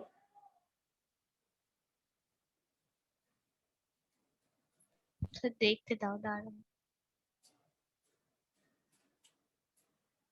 এই এবিসিডিএ কে, কি তারপরে হ্যাঁ বলছি এবিসিডিএ কে সাইড বরাবর ভাঙতে পারছিস না? সাইড দিয়ে এগুলোকে লিখে লিখে সাইড গুলোকে যোগ করে করে বল। স্যার ওই A B plus B C plus C D plus D A. B C plus C D plus D A D A অঙ্ক না শোনার, এই জন্য আমি বলছি না, তোরা কিন্তু কনসেন্ট্রেট হারাচ্ছিস। যারা যারা এরকম সব মাইক বন্ধ ইয়ে বন্ধ করে রাখছিস, তোরা কিন্তু কনসেন্ট্রেশন হারাচ্ছিস। এই জিনিস কিন্তু হবে না, আমি তো বারবার বলছি কনসেন্ট্রেশন হারালে কিন্তু হবে না। তোর বারবার মনে হবে যে হঠাৎ তুই কোথায় হারিয়ে যাবি, ফিরে এসে তুই বুঝতে পারবি যে কি যেন একটা হয়ে গেল। এই জিনিস কিন্তু হিস্ট্রি জিওগ্রাফি না যে নোট পড়ে কাজ হয়ে যাবে। তুই হাজার বই পড়, তুই হাজার বই পড়েও কিছু হবে না। আবার নর্মাল ক্যালকুলেশন না যে একটুখানি ক্যালকুলেশন শিখে নেবো হয়ে যাবে। তোকে এই কনভেনশন গুলো বুঝতে হবে, বুঝে বুঝে করতে হবে। তাহলে ফার্স্ট হচ্ছে এবিসিডিএ, নেক্সট হচ্ছে এবার একটা একটা করে ভাঙা যা। এবিতে কি আছে? এবি লাইনটাতে কে কে আছে? একটা ব্যাটারি আর একটা রেজিস্ট্যান্স। একটা ব্যাটারি রেজিস্ট্যান্স, একদম ঠিক। ব্যাটারি আর রেজিস্ট্যান্স, আমি যে লুপ নিয়েছি কারেন্ট কি সেইভাবে যাচ্ছে? রেজিস্ট্যান্স এখানে পজিটিভ হবে তো, কারণ একদম, ডিরেকশনে তো না। very good. অপোজিটে গেছে তাহলে রেজিস্ট্যান্স Very পজিটিভ good. একদম একদম একদম একদম আচ্ছা রেজিস্ট্যান্স বোঝা গেছে সবার কাছে? এখানে দেখ অপোজিটে যাচ্ছে কারেন্ট, কিন্তু ব্যাটারির অপোজিটে যাচ্ছে। তাহলে ব্যাটারির কি হবে? রেজিস্ট্যান্সটা পজিটিভ হবে। তাহলে i1 প্লাস i2 ইন্টু 2 হবে। এটা হলো। বিসির ক্ষেত্রে কি হবে? বিসিতে তো কিছু নেই। সিডির ক্ষেত্রে কি হবে? সিডির ক্ষেত্রে উল্টো হয়ে বসে আছে, তাই না? এবিসিডি যে লুপ যাচ্ছে আমার, সিডিতেও উল্টো হয়ে বসে আছে। তাহলে সিডিতে কি করব? সিডিতেও রেজিস্ট্যান্সটাকে নেব হচ্ছে শুধু i1 1i1, আর ব্যাটারিটা নেবো -10। ডিএতে তো কিছু নেই, 0। তাহলে এখান থেকে ইকুয়েশন কি দাঁড়ালো দেখ, 2i1 আর i1 মানে 3i1, So 3i1 plus 2i2 is equal to 14. 2i2 is equal to 14, একদম ঠিক। Equation number 1 ready. এবার লুপ এদিকে আরেকটা নিয়ে নে, এ বি এফ ই এ, এটা নিলাম। যদি কারোর মনে হয় না আমি এরকম নেবো না, আমি স্যার এ ই এফ বি সি নেবো, নিজের মতন যার যেটা ইচ্ছা। যদি মনে হয় না আমি এই বড় লুপটা নেব, এ ই এফ সি ডি এরকম লুপটা নেবো, সেটাও নিতে পারি, কোনো অসুবিধা নেই। যেটা যার যেরকম ইচ্ছা সে সেরকম লুপ নেবে, কিন্তু কনভেনশনটা সেম থাকবে। দুটো জায়গায় কি লুপের ডিরেকশনটা সেম থাকবে? না, ওরকম কোনো ব্যাপার নেই, তোর যেটা ইচ্ছা, তোর যেটা পছন্দ হয়। স্যার এইগুলোর ক্ষেত্রে স্যার ডিরেকশনটা মানে ঠিকঠাক করে ডিটারমাইন করা খুব ইম্পর্টেন্ট, নাহলে তো পুরো অঙ্কটাই ভুল হয়ে যাবে। একটা মাইনাস মানে কোনো একটা জায়গায় যদি একটা মাইনাসের এদিক ওদিক হয়, তুই পুরো অ্যান্সারটাই, এত বড় অঙ্কটা পুরো ভুল হবে। স্যার ওই কারেন্ট ফ্লো এর ডিরেকশনটা আমার একটু প্রবলেম হচ্ছে, মানে প্রথমে যে মানে কিভাবে বুঝবো কোনখানে মানে কোনটা কোন ডিরেকশনে বোঝালাম, তুই নিজে বল যে 10 13 আর 4 তিনটে কারেন্ট কি এক জায়গায় যেতে পারে? না স্যার। বুঝতে হবে, ধর তিনটে কারেন্ট এক জায়গায় যেতে পারে না, তাহলে অতি অবশ্যই 10 থেকে যে কারেন্ট বেরোচ্ছে সেটা 13তে, এটা 10 আর 13 কারেন্টটা 4-এ ঢুকবে। হ্যাঁ এভাবে আমরা ধরে নিলাম। এবার হতে পারে যে এই যে আমি যেটা ধরলাম সেটা ভুল হতে পারে, কিন্তু তাহলে ভুল হবে আমি কি করে বুঝবো? আমার অ্যান্সারটা শুধু নেগেটিভই আসবে। মানে স্যার অ্যান্সারটা নেগেটিভ এলে ভুল আসবে, এটা মানে আমি ভুল ধরেছি। ভুল ধরেছি কিন্তু তাতে মানে অঙ্ক ভুল হবে না তাতে, আচ্ছা ওটাও ঠিক। তুই তোর যেটা খুশি, তোর যেভাবে খুশি কারেন্ট ধরতে পারিস। কেউ যদি মনে করে যে না স্যার আমি এভাবে ধরবো না, আমি তিনটেকেই একসাথে ধরবো, i1 i2 i3 তিনটে কারেন্ট নিয়ে নেবো, বুঝতে পেরেছিস? এটাও এবার করতে, বুঝতে পেরেছি। এটাকে করে নিই, তারপর আমি ওটাও দেখাচ্ছি না হয়। এটার ক্ষেত্রে AB AB plus BF plus FE plus EA, তাই তো? তাহলে এবিতে কি আছে? আবার এবিতে আগের মতন -4 plus 2 into i1 plus i2। BF এ তো কিছু নেই। এফিতে কি আছে? এফিতে -13 প্লাস i2, ইয়েতে কিছু নেই। তাহলে এদিকে বেরিয়ে গেছিল আমার নেটওয়ার্ক। তাহলে এটা হলো 2i1 প্লাস এদিকে 2 আর এদিকে 6 মানে 3i2 ইকুয়ালস টু 13 আর 17। এটা হচ্ছে 2 নম্বর ইকুয়েশন। তাহলে এবার এটাকে 2 দিয়ে মাল্টিপ্লাই কর আর এটাকে 3 দিয়ে মাল্টিপ্লাই কর, করে এটাকে 3 দিয়ে করলে 9i1 plus 6i2 equals to 42, আর এদিকে হচ্ছে 4i1 plus 6i2 equals to 34। Minus minus minus, এটা হয়ে গেল 5i1, এটা হয়ে গেল হচ্ছে 7, তাই তো? 7 না 8, তাহলে i1 ইকুয়ালস টু 8/5 মানে 1.6 অ্যাম্পিয়ার। এটা হয়ে গেল 1.6 অ্যাম্পিয়ার।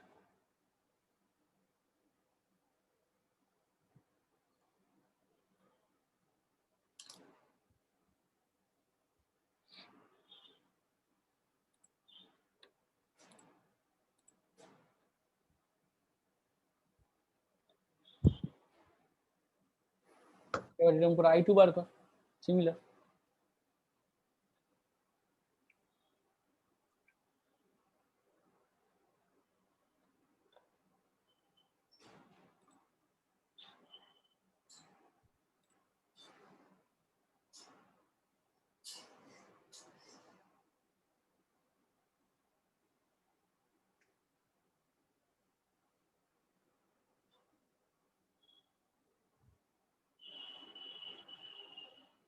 স্যার I2 কি 4.6 আসছে? i2 দেখতে হবে আমার, এই তো 17 মাইনাস 2i1 মানে হচ্ছে 3.2 ডিভাইড বাই 3, তার মানে হচ্ছে 17 মাইনাস 3.2 13.8 মাইনাস 3 হচ্ছে 4.6। হ্যাঁ ঠিক আছে, দুটোই পজিটিভ এলো, i1 i2 দুটোই পজিটিভ এসছে, বুঝা গেল? মানে আমি যা ডাইরেকশন নিয়েছি সেটা ঠিক আছে। হ্যাঁ স্যার। যদি ডাইরেকশন উল্টো হতো, ধর কেউ কোনো কারণে তর্কের খাতিরে যে স্যার আমি এত ভাবছি না, আমি ধরছি 4 থেকে কারেন্ট বেরিয়ে দুদিকে গেছে, তুই বললি যে এরম লুপ নেব, যে আমার স্যার বারবার খুব কনফিউজ হচ্ছে, আমার দরকার নেই, আমার যেটা মনে হচ্ছে আমি সেটাই নেব, আমার মনে হচ্ছে 4 থেকে কারেন্ট বেরিয়েছে, বেরিয়ে দুদিকে গেছে, তাতেও তোর কিন্তু ভুল কিছু হবে না। স্যার কিন্তু ওটা তো সম্ভব না যে 4 থেকে বেরিয়ে সেটা দুদিকে ডিভাইড। সম্ভব না, তোর ম্যাথামেটিক্যালি বেরিয়ে আসবে, তো দুটোই অ্যান্সার i1 i2 মাইনাসে আসবে। বুঝতে পারলি কথাটা? মাইনাসে মানে যদি মোট কথা আমাকে ওই মধ্যিখানে যে বারটা আছে ওটাতে আমাকে কোনো একটা ডিরেকশনে নিতে হবে। শোনো, এক মিনিট, কেউ যখন কথা বলবে বলবি না, একটু ওয়েট করে যাবি। সমস্ত কিছু বলছিল, সমস্ত বল, কি বলছিলি বল। মানে ওই যদি মাইনাসে আসে মানে -4.6 -1.6 তাহলে আনসার কাটবে না? না, কখনোই কাটবে না। আচ্ছা মানে ডিরেকশন কারণ উল্টো সেই জন্য ডাইরেকশন এখানে কোনো, ওই যে বারবার বলছি না যে এইখানে কোনো ওরকম ব্যাপারই নেই যে ফিক্স ডাইরেকশন, কে জানে যে কারেন্ট ওটাই চলছে। কথাটা বুঝতে পেরেছিস? তুই তোর মতন করে কারেন্ট বের করবি, বের করে শো করাবি যে কারেন্টটা কি বেরোচ্ছে। যদি আমার নেগেটিভে কারেন্ট বেরোয়, তার মানে বুঝতে হবে যে আমি যে কনভেনশন ধরছি তার অপোজিট চলছে। বোঝা গেল ব্যাপারটা? এই ব্যাপারটাকে ভাবতে হবে, বাকি আর কিছু না। স্যার তাহলে এন্ডে গিয়ে আমাকে আবার বলে দিতে হবে ডাইরেকশনটা যেহেতু একদম অপোজিট। একদম একদম একদম, যদি মাইনাসে অ্যান্সার আসে তখন বলে দিতে হবে যে due to answer is negative, so the direction is current is negative বা opposite of the direction of current. তাহলে আর ডায়াগ্রাম ড্র করে আর পাঁচটা দেখানোর দরকার না নেই না না না না, ডায়াগ্রাম ওটাই থাকবে, আমি যেটা ধরেছি সেটাই। মোট কথা ওই সৌনক যে কথাটা বললো, যে মোট কথা ওই লুপ, ভেতরের যে লুপটা, ওই লুপটাকে যদি আমি ঠিকঠাক ডাইরেকশনে নিই, তাহলে আমি কারেন্ট যেদিকেই নিই না কেন আমার কিছু যায় আসে না।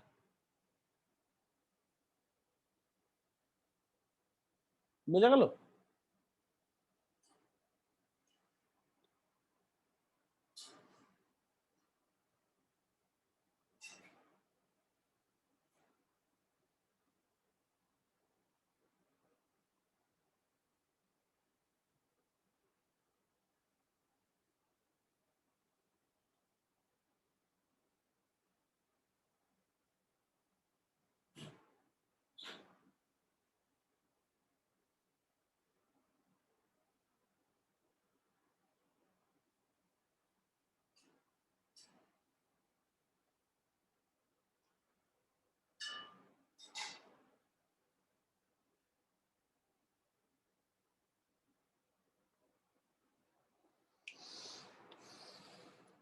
কারশফলার প্রচুর বড় বড় অ্যাপ্লিকেশন আছে, বুঝছিস তো? এটা কমপ্লিট হয়ে গেছে, চেঞ্জ করি। হ্যাঁ স্যার। কারশফলার খুব বড় বড় অ্যাপ্লিকেশন আছে। আচ্ছা ধর আমি যদি এরকম একটা দিই কোশ্চেন, এটা 3, এটা 3, এটা 6, ইকুইভ্যালেন্ট রেজিস্ট্যান্স কত হবে শোনক?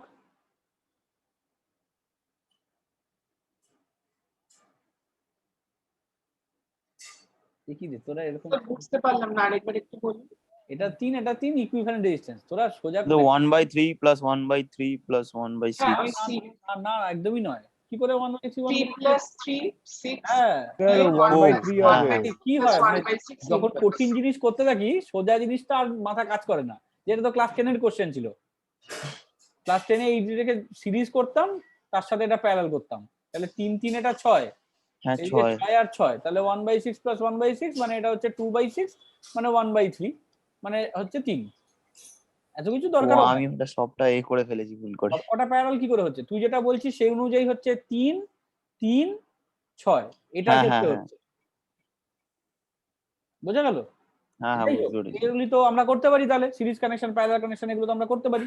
আচ্ছা আমি একটা কোশ্চেন দিচ্ছি, হ্যাঁ একটু ছবিটা দেখবি ভালো করে, ভালো লাগবে ছবিটা। ধরো একটা ঘর আছে, বুঝলি?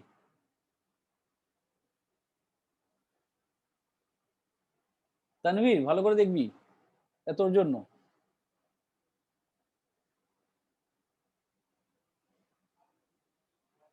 একটা ঘর আছে, এবার এই ঘরের এই প্রত্যেকটা এজে একটা করে রেজিস্ট্যান্স লাগানো আছে।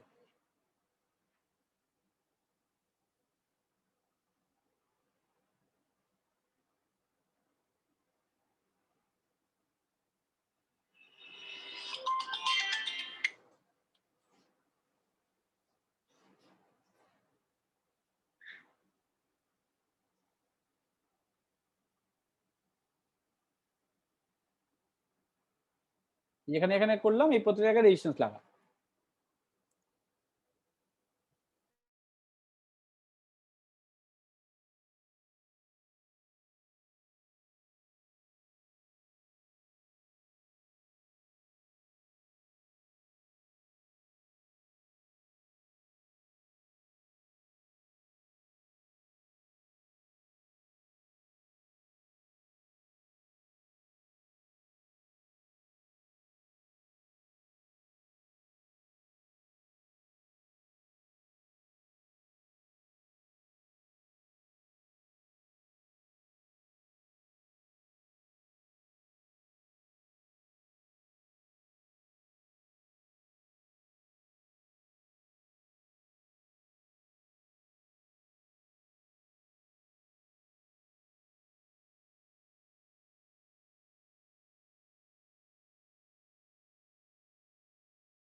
এই সার্কিটটার ইকুইভ্যালেন্ট রেজিস্ট্যান্স চাই আমার।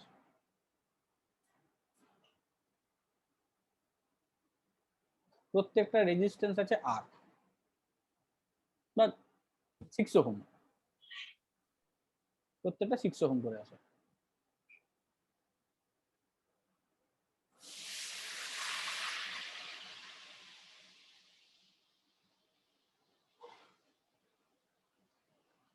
ইকুইভ্যালেন্ট বেরিয়ে গেলে কারেন্টও বেরিয়ে যাবে, পোটেনশিয়ালও বেরিয়ে যাবে। তোকে বিভিন্ন কোশ্চেন করতে পারি। কোশ্চেন নাম্বার 1 করতে পারি যে আমার সার্কিটে কারেন্ট কত চলছে, ইকুইভ্যালেন্ট রেজিস্ট্যান্স করতে পারি। কোনো একটা লাইনে ধর এটা A B C D E F G H এরকম রইল। এবার কোনো একটা লাইনে ধর বললাম এফ এইচ লাইনটা বা ইএইচ লাইনটা, কোনো একটা লাইনের আমি পোটেনশিওমিটার লাগিয়েছি, তার পোটেনশিয়াল ডিফারেন্স কত। তাহলে এটা করতে গেলে আমাকে প্রত্যেকটা লাইনের কারেন্ট জানতে হবে, প্রত্যেকটা লাইনের রেজিস্ট্যান্স, পোটেনশিয়াল এগুলো জানতে হবে। এটা আমি করবো কিভাবে এই কোশ্চেন? ইভেন শুধু ইকুইভ্যালেন্ট রেজিস্ট্যান্সের কথা ভাব, দেখ তাতেও আটকে যাবি। কারণ কে কার সিরিজ, কে কার প্যারালাল আছে, কিছু বোঝাই যাচ্ছে না। স্যার এই কিউবটাকে পুরো ভাঙতে হবে নাকি স্যার, 2D প্লেনে? হুম, এর তো 3D প্লেনেই আছে। তো ভাঙলে পরে এটাকে স্ট্রেট আউট করে নিতে হবে, মানে যে লাইনটা দিয়ে কারেন্ট ফ্লো করছে ওটাকে আমাকে প্রথমটা ধরে নিতে হবে, ওটা যে সিরিজ আছে, যেটা হচ্ছে এডি, ডিসি আর সিজি, এই তিনটে এডি, সিরিজ আছে, দাঁড়া দাঁড়া এক মিনিট, এডি ডিসি আর সিজি। না, কোথায় কোথায় থাকছে ভালো করে ঠান্ডা মাথায় দেখ। আমি এবার কারেন্ট ভাঙাটা দেখাচ্ছি। ধরে নে এখান থেকে আই কারেন্ট যাচ্ছিল, স্যার 3বার ভাঙবে তো, 3বার তো আবার কারেন্ট ভাঙছে।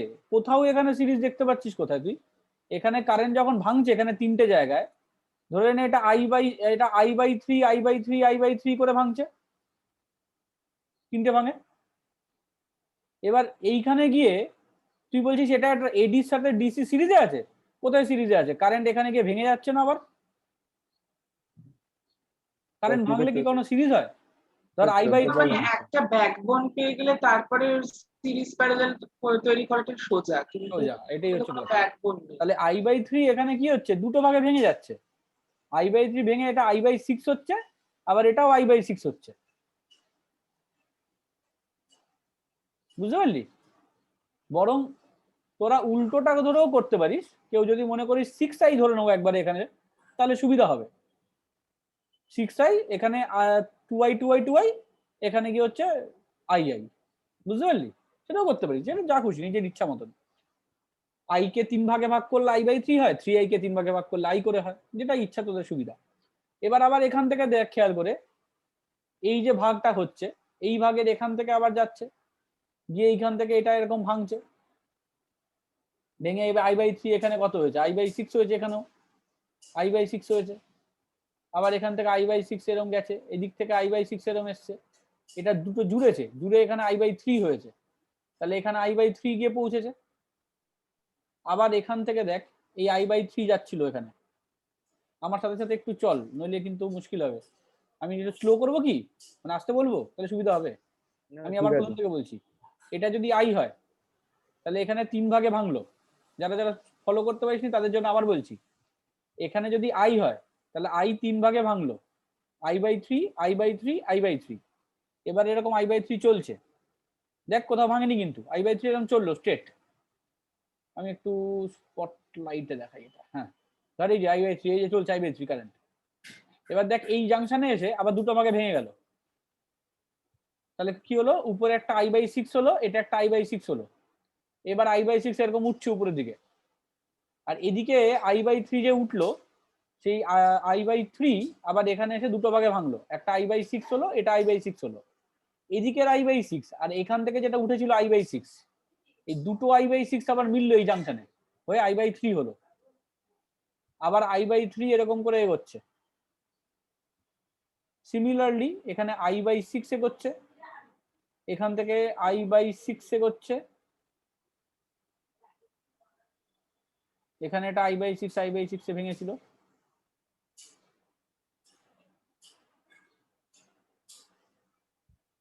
এবার এটা জুড়লো, জুড়ে আলটিমেটলি এটা এটা এখানে I/3 একটা ফিরলো, আবার এখানের I/6 আর এখানের I/6 এরা মিলে এখানে I/3 করলো।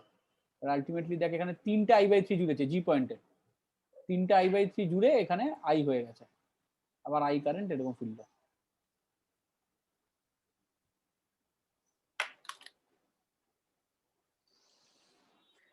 দেখ ভালো করে কারোর কোনো কারেন্ট নিয়ে সমস্যা আছে কিনা। স্যার এর ইকুইভ্যালেন্ট বার করবো কি করে? সে আমি দেখাচ্ছি, আগে কারেন্টটা তো রেডি কর।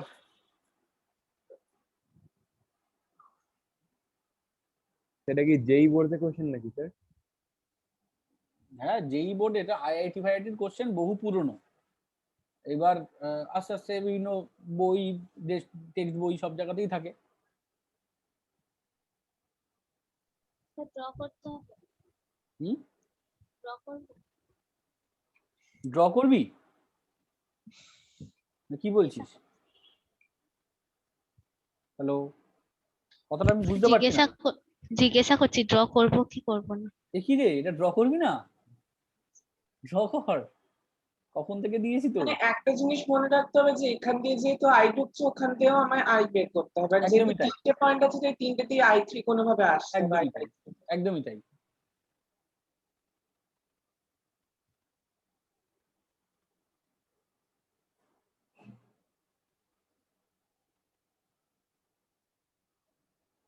এটাকে দুভাবে করা যায়।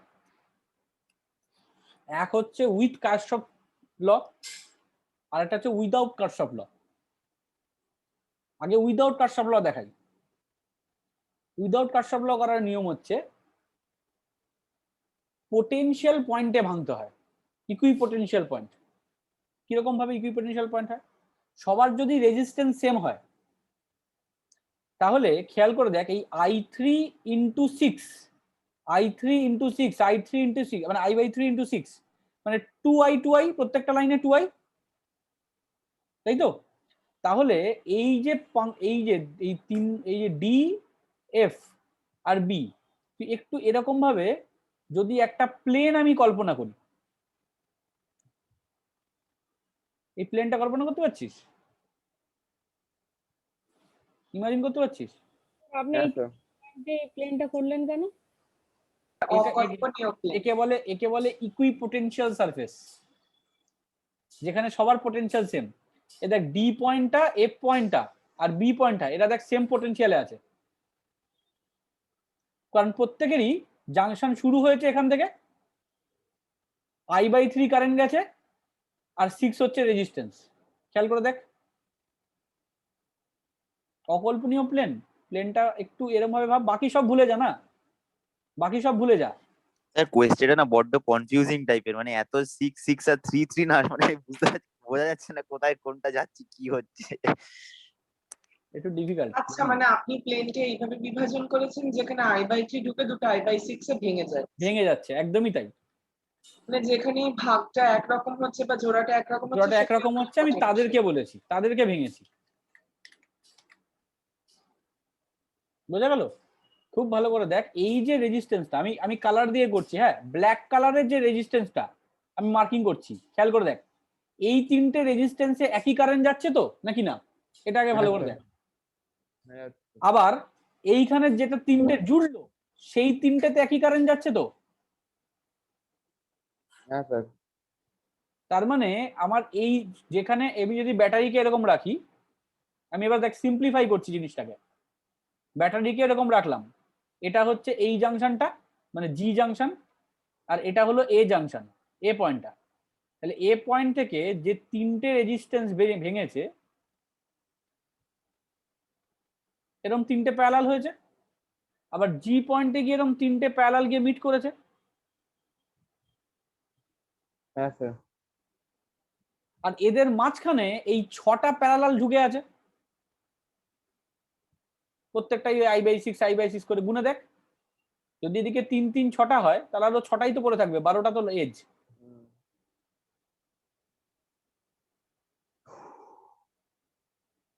সোনকের মাথা আছে। এটা এই কোশ্চেনটা একদম কনফিউজিং না, তুই মাথায় ঢুকেছে তবু। মাথা গুলিয়ে গেছে পুরো। আপনি আরেকবার বলবেন? আবার বলছি, ঠিক আছে, বুঝতে কোনো পেরেছি। অসুবিধা নেই, ঠান্ডা মাথায় বল। এটা এ তো, এটা এ তো, এটা জি তো। তাহলে এটা যদি এ পয়েন্ট হয়, হাল ছাড়িস না, আমি সবাইকেই বলছি, যারা যারা বুঝতে পারছিস না হাল ছাড়িস না, আমিও হাল ছাড়ছি না, যতবার বলবি ততবার বলবো, না আপনি হাল ছাড়া যাবে না। দিক থেকে বোঝান, মানে ওই প্লেনটা যে করেছেন ওখান থেকে। প্লেনটা যে করেছি সেই প্লেনটাকে আইডেন্টিফাই কর।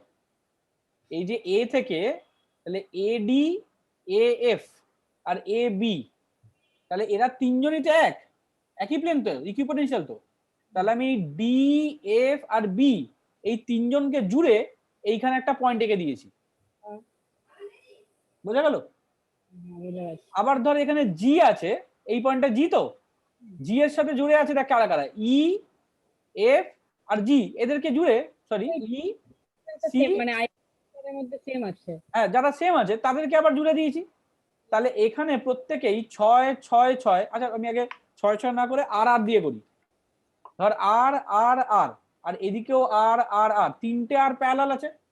হুম এখানে আই যদি তিনটে কারেন্টে ভাঙে, এইটুকু তো বুঝতে পারছিস, আই যদি I/3 হয় তার মানে তিনটে রেজিস্ট্যান্স প্যারালালে আছে। হ্যাঁ। এবার প্রথম তিনটে প্যারালাল, আবার এখানে I/3 জুড়ে যদি আই হয় তাহলে এই তিনটেও প্যারালাল আছে। হুম, তাহলে এখানে তিনটে প্যারালাল, এখানে তিনটে প্যারালাল, তাহলে বাকি ছটা কোথায়? বাকি ছটা মাঝে প্যারালালে আছে, যেগুলো I/6 করে ভেঙেছে প্রত্যেকবার। হ্যাঁ বুঝতে পেরেছি। তাহলে টোটাল এখানে দাঁড়িয়ে গেল এখানে এগুলি আর আর করে। হুম তার মানে এইখানটার এই তিনটে প্যারালাল হলো R/3 প্লাস এই ছটা প্যারালাল হচ্ছে R/6 প্লাস এটা হলো R/3। তাহলে টোটাল ক্যালকুলেট কর 5R/6, মানে 6 ইন্টু 5R/6, 5R/6 তো আর এর জায়গায় 6 বসিয়ে দে, ইকুইভ্যালেন্ট রেজিস্ট্যান্স ইকুয়ালস টু 6 কেটে গেল, হয়ে গেল 5 ওহম। স্যার আমি যদি আর এর জায়গায় 6 ধরতাম তাহলে সেমি অ্যান্সার আসতো কি? আর এর জায়গায় তো 6ই ধরলাম, করে দেখ। প্রথমটা 6/3, তারপরটা 6/6, তারপরটা আবার 6/3, তাহলে এটা 2, এটা 1, এটা 2, তাহলে 5ই তো হতো। আমি জেনারেল ফর্মুলা করে দিলাম একটা 5R/6।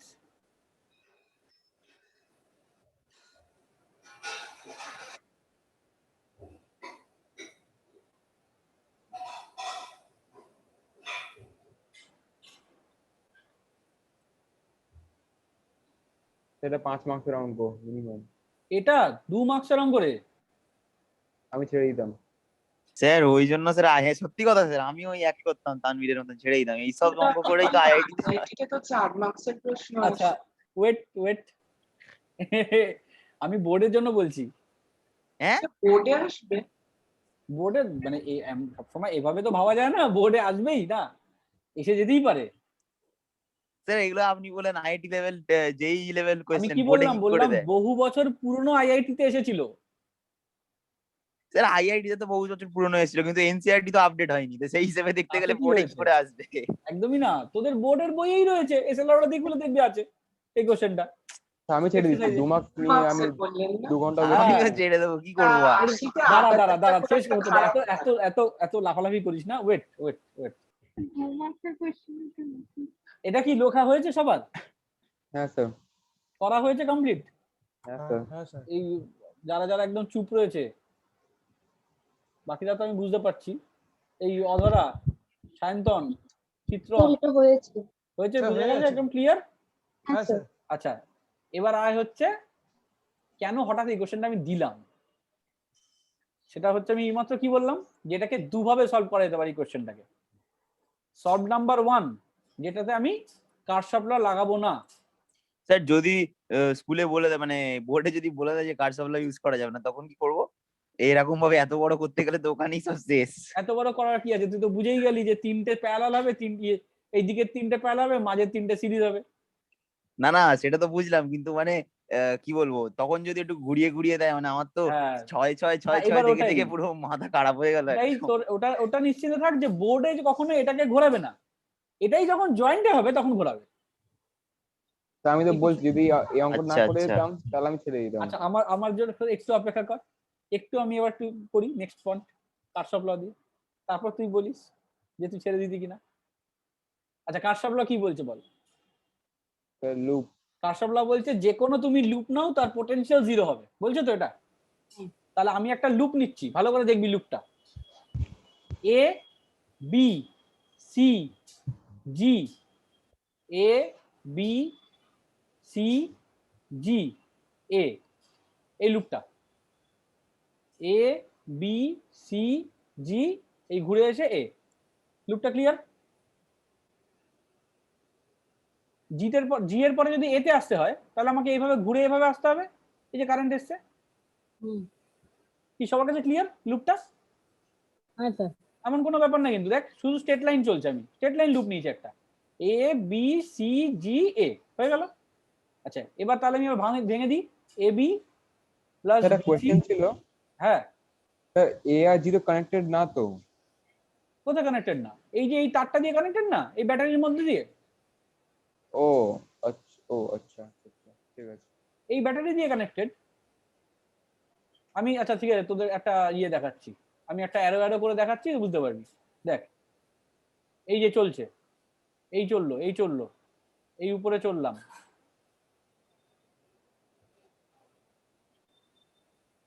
দেখ এবার লুপটা পরিষ্কার সবার কাছে? হ্যাঁ হ্যাঁ স্যার। স্যার। বাকি আমি আর কিচ্ছু দেখবো না, আমার কিছু দেখারই দরকার নেই, আমি শুধু এইটুকু একটা লুপ নিয়েছি। লুপের মধ্যে A B plus B C plus C G plus G A, এটা 0 বলেছি। এবিতে কে আছে? এবিতে আছে i3 ইন্টু 6, তাই তো? তাহলে 8/3 ইন্টু 6, এটা মাইনাস হবে কারণ কারেন্ট যেদিকে আছে লুপ সেদিকে আছে। আচ্ছা, বিসিতে কি আছে? বিসিতে আছে হচ্ছে মাইনাস i/6 ইন্টু 6।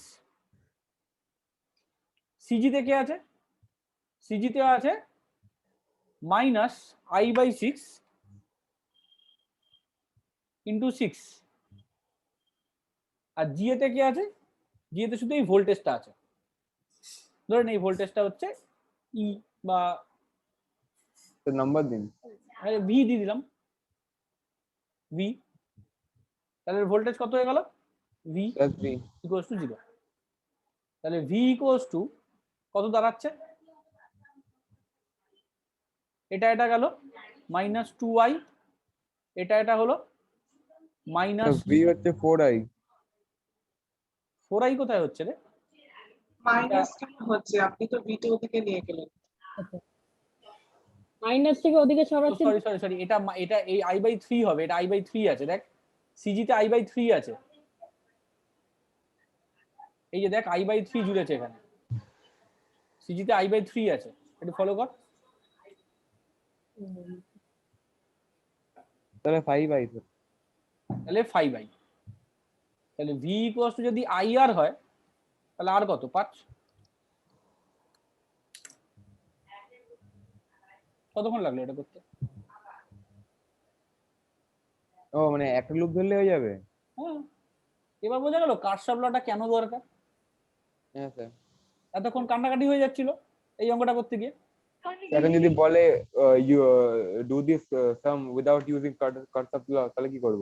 তখন ঝামেলা পড়ে যাবি, কিন্তু তোকে সেটা দেবে না, এটাই বলে হচ্ছে না। সুবিধা, তোকে সেটা দেবে না। ওটাই হলে ভালো স্যার, নাহলে ওইটা দিলে তো শিওর ছেড়ে আসবো, কিছু করার নেই আমার পক্ষে। ওটা দিয়ে ছেড়ে আসতেই হবে, কারণ পারবি না। যারা তোরা কেউ কিছু বলছিস, কেউ কিছু বলছে, শোনা যাচ্ছে না। আরেকবার, কেউ কিছু বলছিস কি?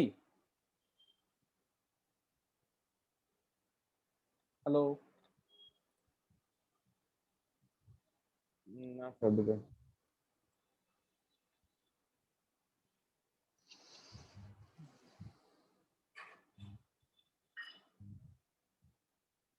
ক্লিয়ার? হ্যাঁ স্যার। হ্যাঁ sir.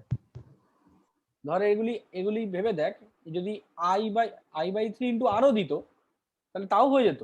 i/3 into R plus i/6 into R plus i/3 into R equals to V. তাহলে দেখ 5/6 R into I equals to V. তো ভি এর জায়গায় যদি আই আর বসিয়ে দিস, আই আর ইকুইভ্যালেন্ট, তাহলে আই দুপাশের কেটে গেল, আর ইকুইভ্যালেন্ট ইকুয়ালস টু 5r/6।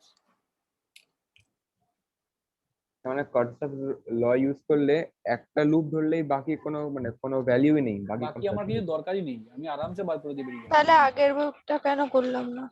আগেরটাতে কেন করলাম না? কারণ হচ্ছে আগেরটার ক্ষেত্রে সব সমান রেজিস্ট্যান্স ছিল না। যদি সমান রেজিস্ট্যান্স থাকতো তাহলে সেটা তো তাতেও করতে পারতাম। এখানে কি সমান রেজিস্ট্যান্স আছে? এই আই আর আই সব কি সমানভাবে ভাঙছে? i/3 এরকম করে ভাঙছে না। এখানে 2, এখানে 3, এখানে 4, এক একটা এক রকম ভাঙছে। তখন আমার সেক্ষেত্রে দুটো, ওখানে সবকটা যদি 6 ওহম না হয়ে কোনো একটা ডিফেক্ট হয়, একটা 5 ওহম, একটা 4 ওহম, তাহলে আর কোশ্চেনটা দেবে না, কারণ ওটা সলভ করতে পুরো দিন লেগে যাবে। না ওটা কোনো হাই লেভেল মানে পরীক্ষায় যেমন যেগুলো এলিমিনেশন টেস্ট যদি লেখা থাকে যে কারসগুলোতে হবে না, তাহলে ওই যদি হয় তখন ওই তানভীরেরটাই করবে, বলবে এই কোশ্চেনটার অ্যান্সার আমি করব না। বেস্ট আইডিয়া, টাইমও ওয়েস্ট হবে না, মার্কসও পেতে না হবে না না। সিরিয়াস, আমি ইয়ার্কি করছি না, একদমই সেটাই হওয়ার কথা। যদি তোর জানা সিচুয়েশনের মধ্যে পড়ে, কম্পিটিটিভ এক্সামের কাজই হচ্ছে জানা সিচুয়েশনকে আমি যতটা পারবো ইজি করে যাব, কিন্তু যদি আমি দেখি যে আমার সিচুয়েশনের বাইরে চলে গেছে, তবে ওইটা কিন্তু আমাকে স্কিপ করতে হবে, নইলে আমি নেগেটিভ খাবো। বা ওটা হয়তো আমি বিশাল কষ্ট করে আমি অঙ্কটা সলভ করলাম, আমার বিশাল দারুণ লাগলো, হেভি আনন্দ হবে, কিন্তু চান্স আমি পাবো না কিন্তু তাতে, টাইম চলে যাবে তো। কারণ আমার যতটা টাইম ওয়েস্ট করবো ততক্ষণ আমি আরো 5টা অঙ্ক করে ফেলতে পারতাম। বোঝা গেল? হ্যাঁ স্যার। এগুলো ট্রিক কোয়েশ্চেন। কম্পিটিটিভ এক্সামের স্টাইল আলাদা হয়, ওটার মানে প্যাটার্ন আলাদা হয়। এবার আমরা যখন কম্পিটিটিভ এর ক্লাস করব তখন আমরা আরো ডিটেইলসে যাব। ফিগারটা কি আঁকা থাকবে নাকি আমাদের আঁকতে হবে? ফিগারটা কি কম্পিটিটিভে তো হবেই, বইয়ে যখন বোর্ডে হবে তখন আঁকতে হবে। স্যার বলছি যে আপনি যে লুপটা নিলেন মানে এটা নেওয়ার কি মানে স্পেসিফিক কোনো রুল আছে?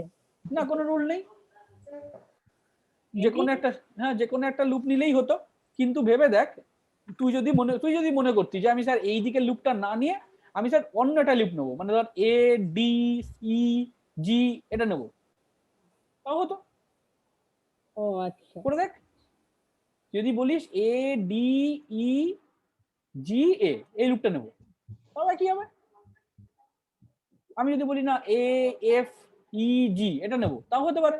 আমি যদি মনে করি এ এফ এইচ জি এটা নেবো, তাও হতে পারে।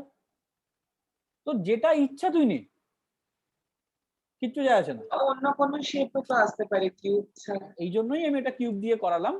এবার অন্য কোনো শেপ কেন, এই কোশ্চেনটারই অন্য ব্যাপার হতে পারে। ধর এই যে তারটা, এই তারটা এখানে কানেক্ট না করে তারের মাথাটা যদি এখানে কানেক্ট করে দিবাস, আলাদা হয়ে গেছে তো। তাহলে শুধু এ আর A B R H A করব, এ বি কেন, এখন তো কারেন্ট ভাঙাটাই আলাদা হয়ে যাবে। সেটা ভেঙে দেবো। এইখানে যদি কানেকশন হয়ে যায় তাদের কারেন্ট আবার ভাঙবে উল্টো পাল্টা। এখন আগে যেখানে যেখানে I6 হচ্ছিল I/6, সেখানে সেখানে তো আর I/6 I/3 হবে না।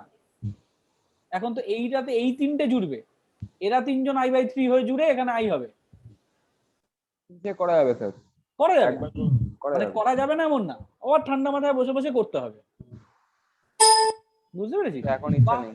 বা দেখা গেল এই পুরোটাই আমি কারশফস ল করি আর এমনি করি আর যাই করি, আমাকে আইটা তো ফার্স্টে সব আইটা ব্রেক করতে হবে। ধর এইখানে জুড়ে দিলাম, এইখানে অত বড় না, এখানে জুড়ে দিলাম, এইখান দিয়ে কারেন্ট ঢুকলো, এরকম পুরো সার্কিট ঘুরে আবার এইখান দিয়ে বেরিয়ে চলে এলো, এটাও হতে আমি পারে। এ বি তাহলে করব। তিনটে জায়গায় I/6 ঢুকবে। হ্যাঁ, না না না হ্যাঁ না তিনটে এই জায়গায় জায়গাগুলো I/3 এই জায়গাগুলো ছেড়ে দে, আপাতত দরকার নেই। আপাতত আমাদের একটা করাই এনাফ, জাস্ট জিনিসটা শিখে রাখার জন্য। এবার তোদের মাথায় দেখবি অনেক সময় এই কোশ্চেন হতে পারে যে স্যার এটা আমি শিখবো, যদি না আসে পরীক্ষায়, এটাই হচ্ছে সবচেয়ে বড় প্রবলেম হয়। মেজরিটি লোক দেখবি এই অঙ্কটা করতে দিলেই পারবে না, এই বিশাল বড় অঙ্ক, খুব কঠিন অঙ্ক, আমি করবো না। এক্সামে ধর এসে গেল, এক্সামে এসে যাওয়ার পর বেরিয়ে বলবে যে কোশ্চেন খুব টাফ হয়ে গেছে, সিবিএসসি বছর খুব চাপ দিয়েছে, আমাদের এবার গ্রেস দেওয়া দরকার। এবার শুরু হবে হচ্ছে এই কথাগুলো। প্র্যাকটিসের সময় আমি কঠিন কোশ্চেন গুলো করি না, তারপরে বলি সিবিএসসি ফিজিক্স কোশ্চেন কঠিন করে। প্রত্যেক বছর এই ঘটনাটা চলে, শুনবি খবরের, প্রত্যেক বছর খবর শুনবি সিবিএসসি এবছর ফিজিক্স কোশ্চেন খুব টাফ দিয়েছে, একবারও টাফ দেয়নি। পেপারে সিবিএসসি মানে ফিজিক্স পেপারের সময় কমপ্লেনটা হয়। কমপ্লেনটা হয় তো। এবার আমি তোকে বলছি কোনোদিনও কমপ্লেন হওয়ার কথা না, আমি তোকে প্রত্যেকটা বই খুলে খুলে দেখিয়ে দিতে পারি, বইয়ের এখান থেকে এই কোশ্চেনটা এসছে। প্রবলেম হচ্ছে লোকে পড়বে না, তারপরে গিয়ে বলবে কোশ্চেন কঠিন হয়েছে। কি অদ্ভুত দাবি। স্যার কমপ্লেনের এগেইনস্টে কি হয়, মানে ওরা মানে কিছু স্টেপ মানে কিছু হয়, গ্রেস ফেস দেয় নাকি? খুব বিশাল গ্রেস হয় না, কারণ ওরা তো জানে যে এই কোশ্চেনটা এই জন্য দেওয়া হয়েছে, ওরা তো জানে। টাফ ইজিটা তো মেন্টালিটির উপরে ডিপেন্ড করে, এবারে সিলেবাসের বাইরে হলে সেটা না আলাদা। একদমই না, টাফ ইজি মেন্টালিটির উপর ডিপেন্ড করে না, টাফ ইজি ডিপেন্ড করে যে তুই যখন কোশ্চেনটা বসে করছিস তোর কাছে সেটা মানে তুই চিনিস কি চিনিস না। লোক যদি দেখে যে পরীক্ষা দিচ্ছে, এক্সাম যখন যে স্টুডেন্ট যখন এক্সাম দিচ্ছে, এক্সাম দেওয়ার সময় তোর যখন মনে হচ্ছে যে এই কোশ্চেন আমি জীবনে চোখেই দেখিনি, বা এই যে কোশ্চেনটা তোরা এই কোশ্চেনটা করে ফেললি, তোরা আজকে করলি তো, আবার আমি 2-3 দিন 5 দিন পরে যদি আবার এই কোশ্চেনটা সলভ করাই, দেখবি আরো তোদের ইজি লাগবে, এবং পরে একটা সময় আসবে তোদের বলবো ও বাবা এই কোশ্চেনটা কোনো কোশ্চেন হলো, এখনই অ্যান্সার করে দিচ্ছি। আমি গ্যারান্টি দিচ্ছি তোর এটা হয়ে যাবে। কিন্তু এই কোশ্চেনটা যদি তুই সারাদিন প্র্যাকটিস না করে গেলি, হলে গিয়ে এসে গেল, তোর মনে হয় হলে তুই বসে এই অঙ্কটা করতে পারবি? আমি যদি হতাম আমিও পারতাম না, স্বাভাবিক ব্যাপার, মাথা ঘুরে যাবে। মাথা ঘুরে যাবে। এই কোশ্চেন আমি দেখিনি কোনোদিনও, কারেন্টই ভাঙতে পারবো না, লুপ কোত্থেকে পাবো আমি? 2 মার্কের জন্য কে এটাই 15 হচ্ছে। অথচ এবার এটা ব্যাপারটা হচ্ছে কোয়েশ্চেন তো অথচ প্রচুর ধরনের হতে পারে, মানে তার কোশ্চেনটা তো বুঝতেই পারছিস যে যেহেতু এই লুপ দিয়ে করলে এরকম জাস্ট একটা লাইন, জাস্ট এই একটা লাইন লিখতে হয়, এটা তো বুঝতেই পারছিস। তবে যার জন্য কোশ্চেন দেয় 2 মার্কস। বাট স্যার ফিগারটা ফিগারটা তো আর তোকে ফিগারটা আঁকতে কতক্ষণ লাগবে? শুধু ফিগারটা আঁকবি, একে কারেন্ট গুলো ভাঙবি। যেহেতু প্রথমবার করছিস বলে তোদের মনে হচ্ছে অনেকক্ষণ লাগছে, কিন্তু এটা প্রথমবারের জন্য। কিছুদিন পরেই ওই রাস্তা চেনা হয়ে যাবে, তখন মনে হবে তাড়াতাড়ি চলে আসছি। বুঝতে পেরেছি। বোঝা গেল? তাহলে এটা হলো কারশফ লয়ের অ্যাপ্লিকেশন। আচ্ছা, এই কারশফ লয়ের সাথে সাথে কারশফ ল শেষ, আমি কারশফ লয়ের তোরা এই এগুলোকে করিস। আমাদের যেটা করতে হয়, দুটো আমাদের মেশিন আছে, বুঝতে পেরেছিস? মানে ইনস্ট্রুমেন্ট, কারেন্ট মাপার ইনস্ট্রুমেন্ট, যেমন গ্যালভানোমিটার, ভোল্ট মিটার, এগুলো আমরা শুনেছি। ঠিক সেরকমই পোটেনশিওমিটার আর মিটার ব্রিজ, দুটো ইনস্ট্রুমেন্ট আমাদের দেওয়া আছে, যেগুলো তোরা যদি এই করোনা পরিস্থিতি খোলে, কোনোভাবে না খোলার চান্সই 99%, তবুও যদি কোনো সময় খুলে তোদের প্র্যাকটিক্যাল হয়, তাহলে প্র্যাকটিক্যালে তোদের এটা আছে। আমি এই জন্য এমন ভাবেই বলবো, ভালো করে নোট করবি, বুঝবি, যেটা প্র্যাকটিক্যালেও ব্যাপারটা হয়, মানে প্র্যাকটিক্যালেও ব্যাপারটা ইউজ হয়, মানে পারিস। সবার আগে যেটা জানতে হবে সেটা হলো হুইস্টন ব্রিজ।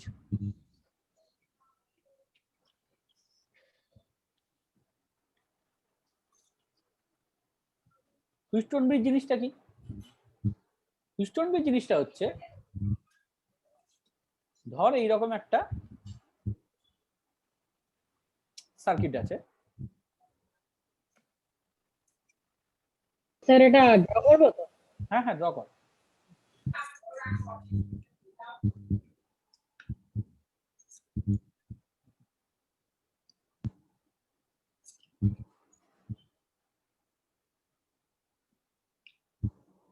এরকম একটা সার্কিট আছে। এবার এই সার্কিটের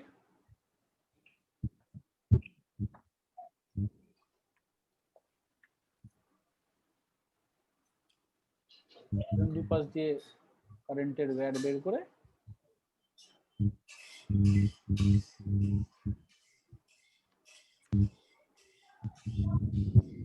জুড়ে দেওয়া হয়েছে।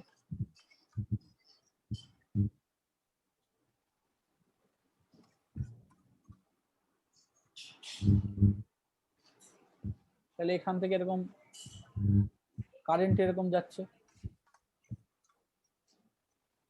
এবার সমস্যা কোথায়? যদি এইখানকার রেজিস্ট্যান্স গুলো সব সেম থাকতো, তাহলে কারেন্টকে সমানভাবে ভাঙতে পারতাম, I/2 I/2 I/3 এরকম করে ভেঙে দিতে পারতাম।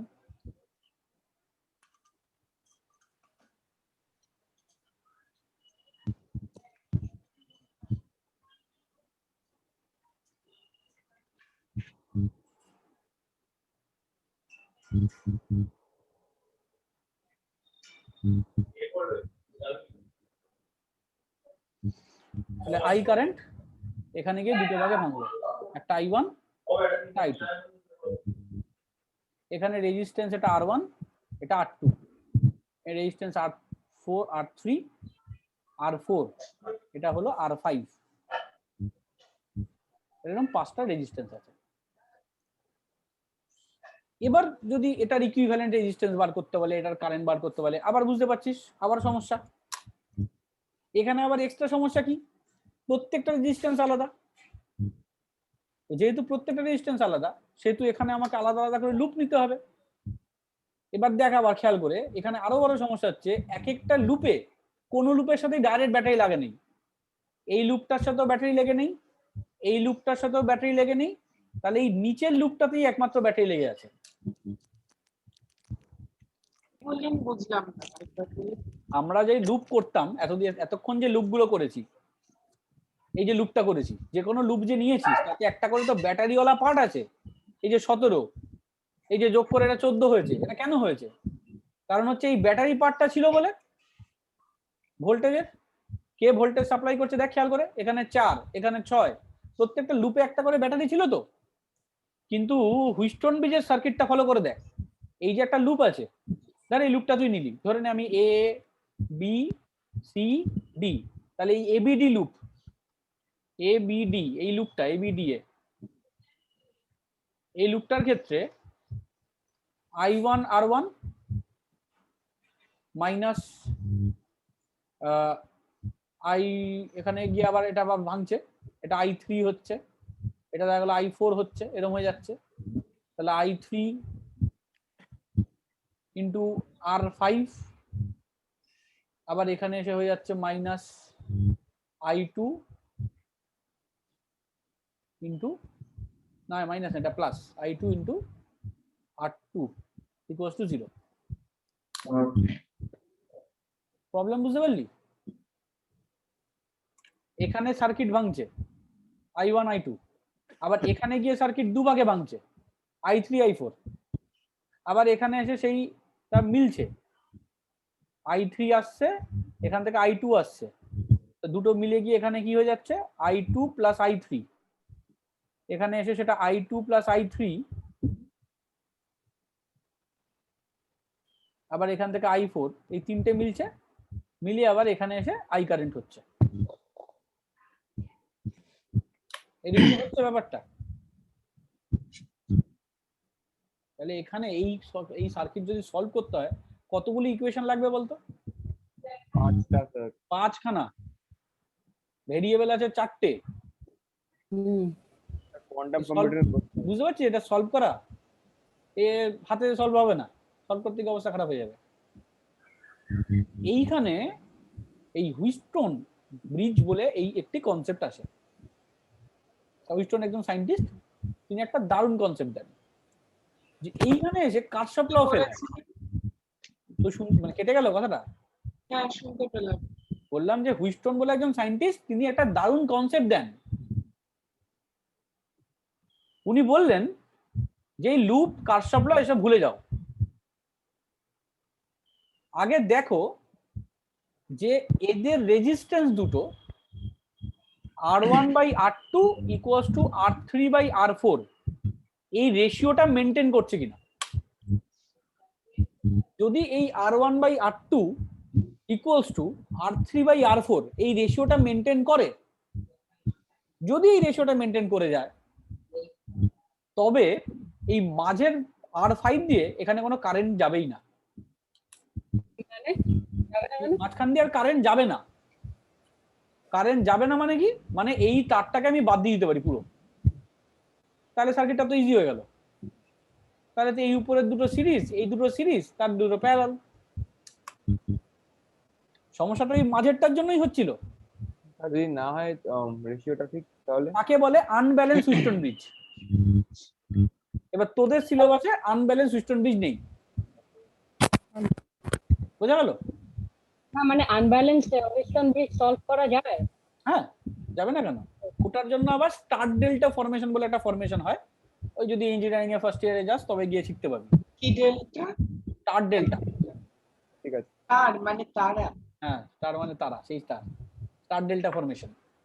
যাই হোক, ওগুলো তো জানার দরকার নেই তোদের কারণে। এটা আমি স্টার ডেল্টা ফরমেশন ওই এন্ট্রান্সের ক্লাসে আমি না হয় একবার বলে দেবো, ইয়েতে লাগবে না, বোর্ডে কোনোভাবেই লাগবে না স্টার ডেল্টা ফরমেশন। এইবার এই যে এই পার্টটা তাহলে আমি সলভ করবো কিভাবে? এবার আরে না, সলভ করবো না, আগে ফার্স্ট আসি। উনি বললেন এই কথাটা, R1 by R2 equals to R3 by R4 যদি হয়, তাহলে এই মাঝের পার্টটা দিয়ে কারেন্ট যাবে না। এবার রিজন হচ্ছে, কোশ্চেন হচ্ছে কেন, তোকে এটা কোশ্চেন দেয়, এক্সপ্লেন হোয়াই বা প্রুভ দা হুইস্টন ব্রিজ। বোঝা গেল? এই এক্সপ্লেনেশনটা দেয়, খুব বড় বড় করার কিছু নেই, খুব সোজা এক্সপ্লেনেশন, খুব ঠান্ডা মাথায় ভাববি।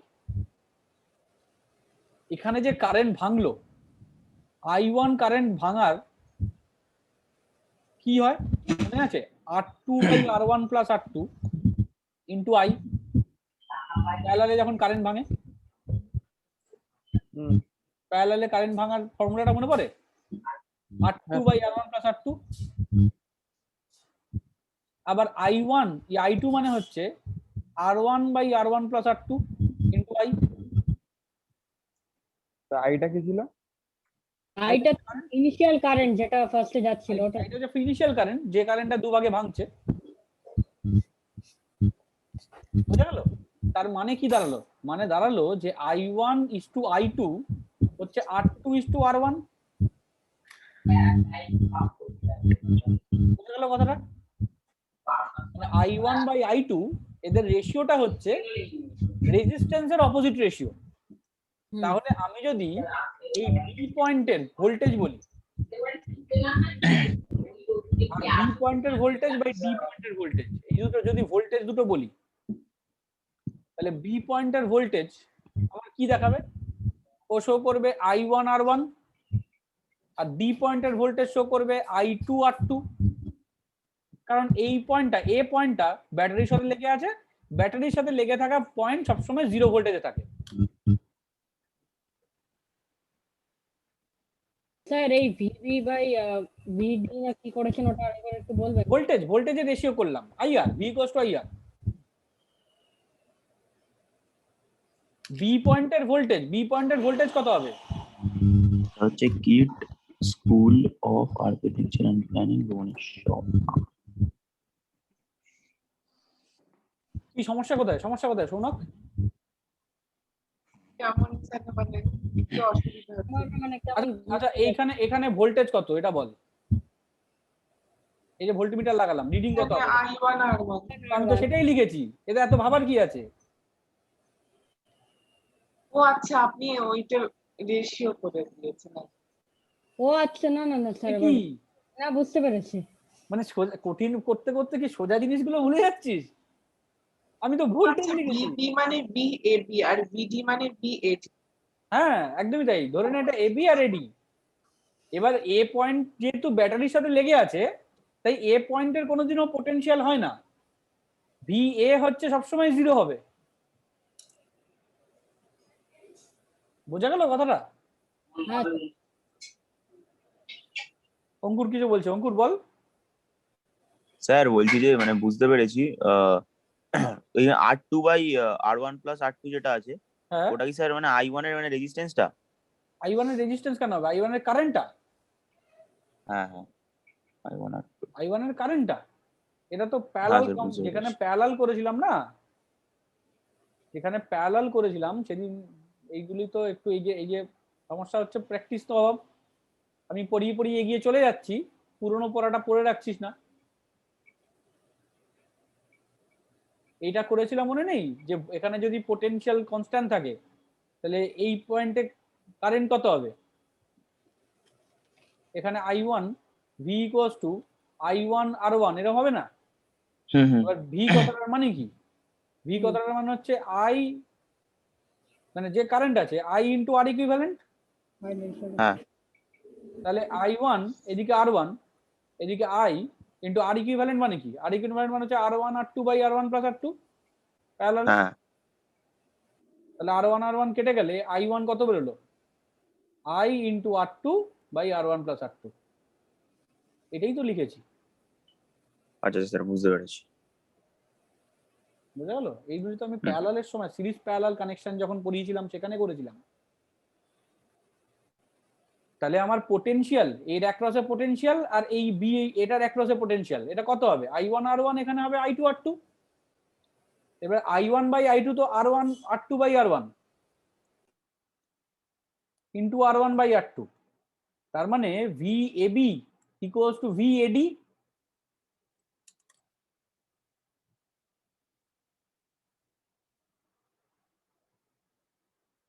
কি সবার কাছে ক্লিয়ার? হ্যাঁ স্যার। স্যার হালকা হালকা হচ্ছে আস্তে আস্তে, হ্যাঁ আস্তে আস্তে হচ্ছে। আস্তে আস্তে হচ্ছে, প্রসেসর স্লো প্রসেসর। হ্যাঁ স্যার, হ্যাঁ স্যার।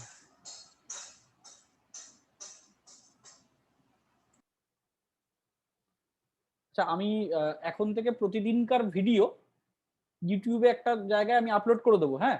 করে আমি না গ্রুপের লিঙ্ক দিয়ে দেবো। অনেকেই মানে ভিডিও চলাকালীন, ক্লাস চলাকালীন হয়তো বুঝতে পারছিস না, মিস করে যাচ্ছিস, বেরিয়ে যাচ্ছিস। আমি যেটা আপলোড করে দেবো ওই লিঙ্কটা আমি গ্রুপে দিয়ে দেবো, প্রতিদিন ওইখানে দেখে নিতে পারিস।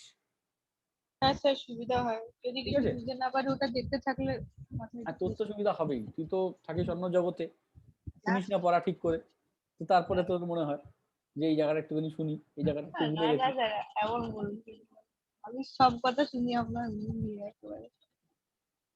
তাই জন্য স্যার ক্লাস করবো বলে আপনাকে ফোন করে জিজ্ঞেস করি ক্লাস আছে কি না। ক্লাস করবি বলে ফোন করে জিজ্ঞেস করার কি আছে, সেটা না এমনি না ক্লাস স্যার, করবি। আসলে আগে তো কিছু আপনি মানে গ্রুপে যেমন হয় যে আজকে ক্লাস আছে সকাল 10টায় লিঙ্ক কালকে পাঠাবেন, তুই তার মানে গ্রুপটা ফলোই করিসনি, কারণ অঙ্কনা কালকে রাত্রিবেলায় জিজ্ঞেস করেছে। না স্যার আসলে আমার ফোন আর ফরম্যাট হয়ে গেছিল, আর দেখা হয়নি, তাই জন্য আপনাকে ফোন করি। যা পারছে একটা করে গল্প দিয়ে যাচ্ছে, ফোনে ফরম্যাট হয়ে গেলে হোয়াটসঅ্যাপ কি চলে যায়? স্যার আমি ওই জায়গাটা হ্যাঁ একটু স্যার। বুঝতে পারলাম না, আরেকবার একটু বলে দিন না, ওই এটা যে কিভাবে ইকুয়ালস টু বলবো? দিয়ে সেকেন্ড লাইন যেটা লিখলেন, কোনটা কোনটা? ইনটু r1/r1 i1/i2 এর জায়গায়, এটার পরে i1/i2 এর জায়গায় এই রেশিওটা বসালাম, তাহলে তাহলে r2, এটা এটা আমি ভুল লিখেছি, r1/r2, এই r2 কাটবে, r1 কাটবে, তাহলে এটা 1, তাহলে 1 মানে হচ্ছে VA ইকুয়ালস টু VAD। তার মানে হলো কি যে এই পয়েন্টের পোটেনশিয়াল আর এই পয়েন্টের পোটেনশিয়াল সেম, সেটাই দাঁড়ালো তো। এবার যদি দুটো পয়েন্টের মধ্যে পোটেনশিয়াল সেম থাকে তাহলে কি সেখানে কোথাও কোনো কারেন্ট যায়? কারেন্ট তো পোটেনশিয়াল ডিফারেন্স হলে যায়। বোঝা গেল? তাহলে এটা ইকুইপোটেনশিয়াল পয়েন্ট হয়ে যাচ্ছে, ওই কারণে একদম ওখানে কোনো একদম কারেন্ট ফ্লো হচ্ছে। একদমই তাই। এবার ওটা লিখতে হবে যেখানে VAB equals to VAD, so potential of V, potential of B and potential of D are same, an equipotential point, so there is no current flow between B and D. Sir আরেকবার একটু repeat করবেন একদম। কোনখান থেকে বল? Sir ওই স্টেটমেন্টটা। ও স্টেটমেন্টটা, তো ওই স্টেটমেন্টটা লিখবি VAB ইকুয়ালস, এটা লিখলি তো এই জায়গাটা, এত অব্দি লিখলি তো এই জায়গাটা অব্দি। এবার লিখে লেখ, so therefore potential of B is equals to potential of D, so there is no potential difference between B and D,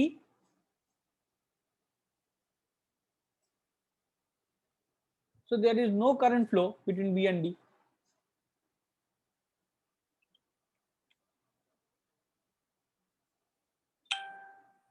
এইটাই এর এক্সপ্লেনেশনটা হবে? একদম এটাই এক্সপ্লেনেশন হবে। এটা কত মার্কসের আসে মানে এগুলি এক্সপ্লেনেশনটা? সব 2-3 মার্কসের কোশ্চেন, তোদের বড় 5 মার্কসের যে কোশ্চেন হয় না, সেই 5 মার্কসের কোশ্চেনের টানা এগুলোতে আসে না, হ্যাঁ সেগুলোই ভাগ ভাগ করে আসে। সব এই ভাগ ভাগ করে আসে। পার্টে থাকে। হ্যাঁ, পুরো 5 মার্কস যে কোশ্চেন আছে তার কয়েকটা টপিক আছে, যেমন হচ্ছে ধর এই যে আমরা যে ইয়ে করেছিলাম না তোর ওই যে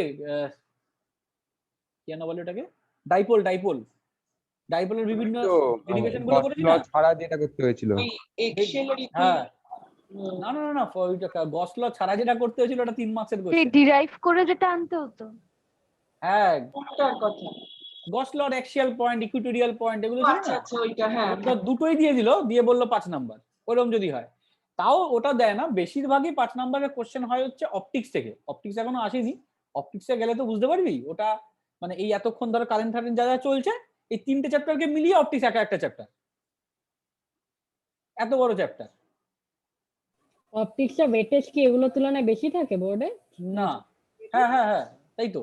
মানে ধর মোটামুটি ভাবে যদি ওয়েটেজে দেখিস তাহলে এই যে কারেন্ট মানে এই যে 3টে চ্যাপ্টার করলাম, মানে কারেন্টের চ্যাপ্টার 1, চ্যাপ্টার 2, চ্যাপ্টার 3, প্রথম দুটো স্ট্যাটিক, তারপরটা কারেন্ট।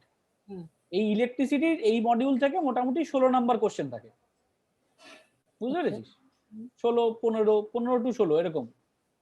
আচ্ছা, এই চ্যাপ্টার 4 থেকে চ্যাপ্টার মোটামুটি 8 অবধি এটা হচ্ছে ম্যাগনেটিজম পড়ে। আচ্ছা, এই ম্যাগনেটিজমে মোটামুটি 17-18 নম্বর কোশ্চেন হয়।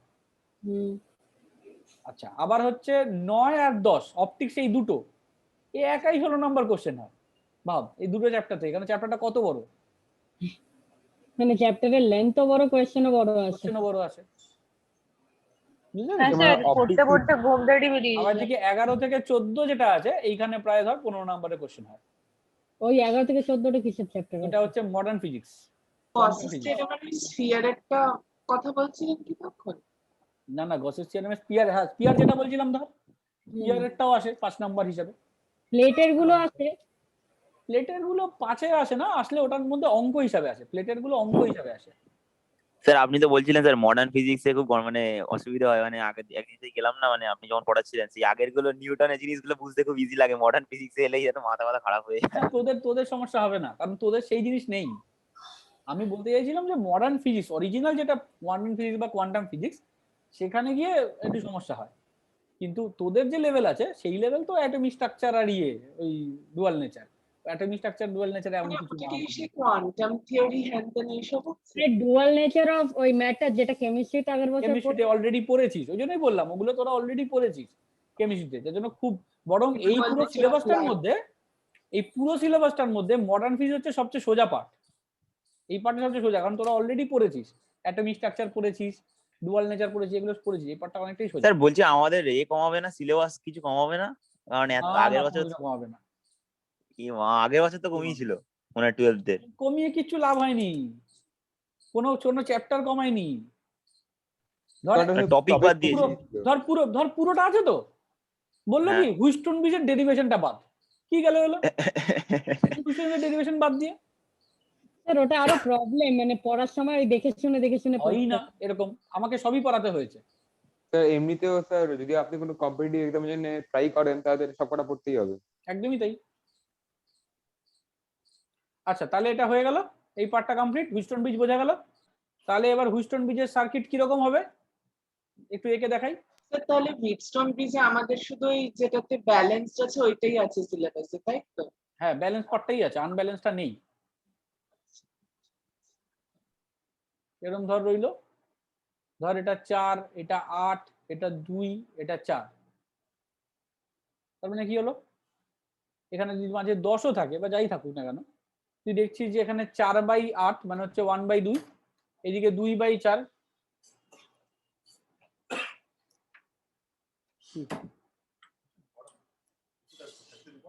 হ্যাঁ অরিন্দম স্যার। তো ঠিক হয়ে গেছেন? স্যার ভালো আছেন? এই সবাই জিজ্ঞেস করছে ভালো আছেন কেন। ঠিক আছে, স্যার সাবধানে থাকবেন।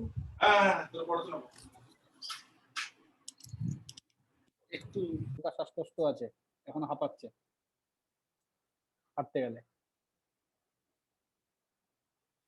দেখ যেটা বলছিলাম, তাহলে 4/8 এই পার্টটাও হাফ রেশিওতে আছে, 2/4 দেখ এটাও হাফ রেশিওতে আছে, তাহলে আমি মাঝের পার্টটা বাদ দিয়ে দেবো, এটা নেই আমার। মানে ওইটা মাঝখানেটা যতটাই বড় হোক ইট ডাজন্ট ম্যাটার। যাই থাক না কেন তার ম্যাটার করে না, তা করে একমাত্র এই রেশিওটা, এই রেশিও বা এই রেশিও। তাহলে এখানে 4/8, এখানে 2/4। তাহলে এবার দেখ এটা সিরিজ হয়ে গেছে, এটা প্যারালাল, এটা সিরিজ হয়ে গেছে, ব্যালেন্স কন্ডিশন।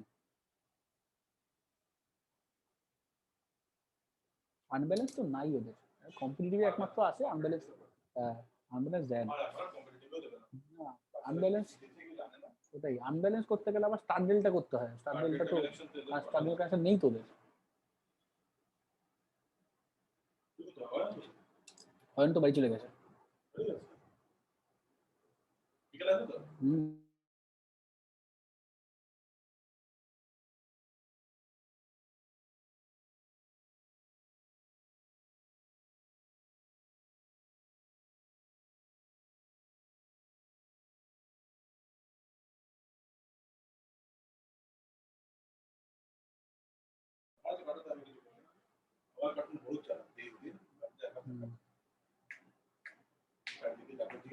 ভোল্টেজটা কত দেওয়া আছে?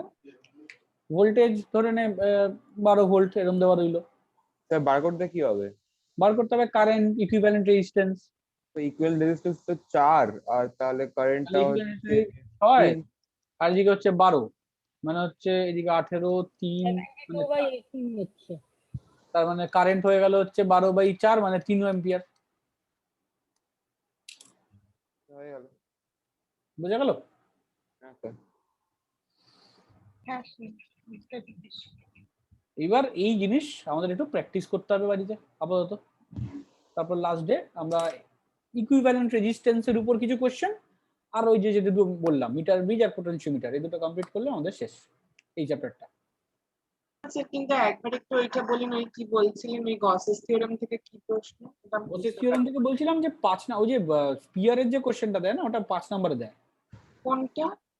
Spear inside the sphere electric field, outside the sphere, on the sphere. আর ডাইপোল থেকে বলছিলেন ওই এক্সেলের ইকুয়েটর। Excel equatorial. আচ্ছা সাদা আচ্ছা, ছিল দেখ পেয়ে যাবি। উইদাউট গসেস থিওরেমের ডেরিভেশনটা আছে, হ্যাঁ 3 নম্বরে দেয়। ওটা 3 নম্বরে দেয়। হ্যাঁ ডিপেন্ড করে, কখনো 5এও দেয়, যেটা স্কুল টু স্কুল ভ্যারি করে, বোর্ডে 5 দিয়ে দিতে পারে।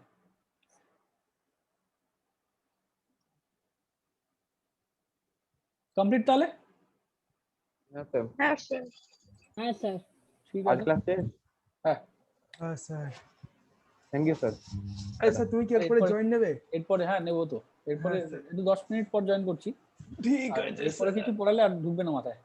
হ্যাঁ থ্যাংক ইউ স্যার। হ্যাঁ ঠিক আছে টাটা। ঠিক আছে থ্যাংক ইউ স্যার। স্যার একটা কথা বলবো? বল। ঠিক তাহলে স্যার আপনার চ্যানেলের নাম কি হবে? চ্যানেলের নামের ব্যাপার নেই কোনো, না স্যার আপনি মানে আপনি বললেন না যে ভিডিওগুলো ভিডিওগুলো আপলোড করে দেবো এটাই, মানে ওখানে কোনো আচ্ছা। চ্যানেল ফ্যানেল ব্যাপার নেই ওরকম। সে শুধু কি ফিজিক্সের ভিডিও আপলোড করবেন? হ্যাঁ আমাদের ক্লাসের ভিডিও ব্যাস, এই ক্লাসের ভিডিওগুলো এক জায়গায় ডকুমেন্টস করে রাখলে সুবিধা হবে যাতে দেখতে পারে লোকে, সেই জন্য। আচ্ছা স্যার। স্যার ক্লাসটা মন দিয়ে করেছি আজকে। হ্যাঁ হ্যাঁ স্যার 10 মিনিট পর জয়েন করছি। হ্যাঁ হ্যাঁ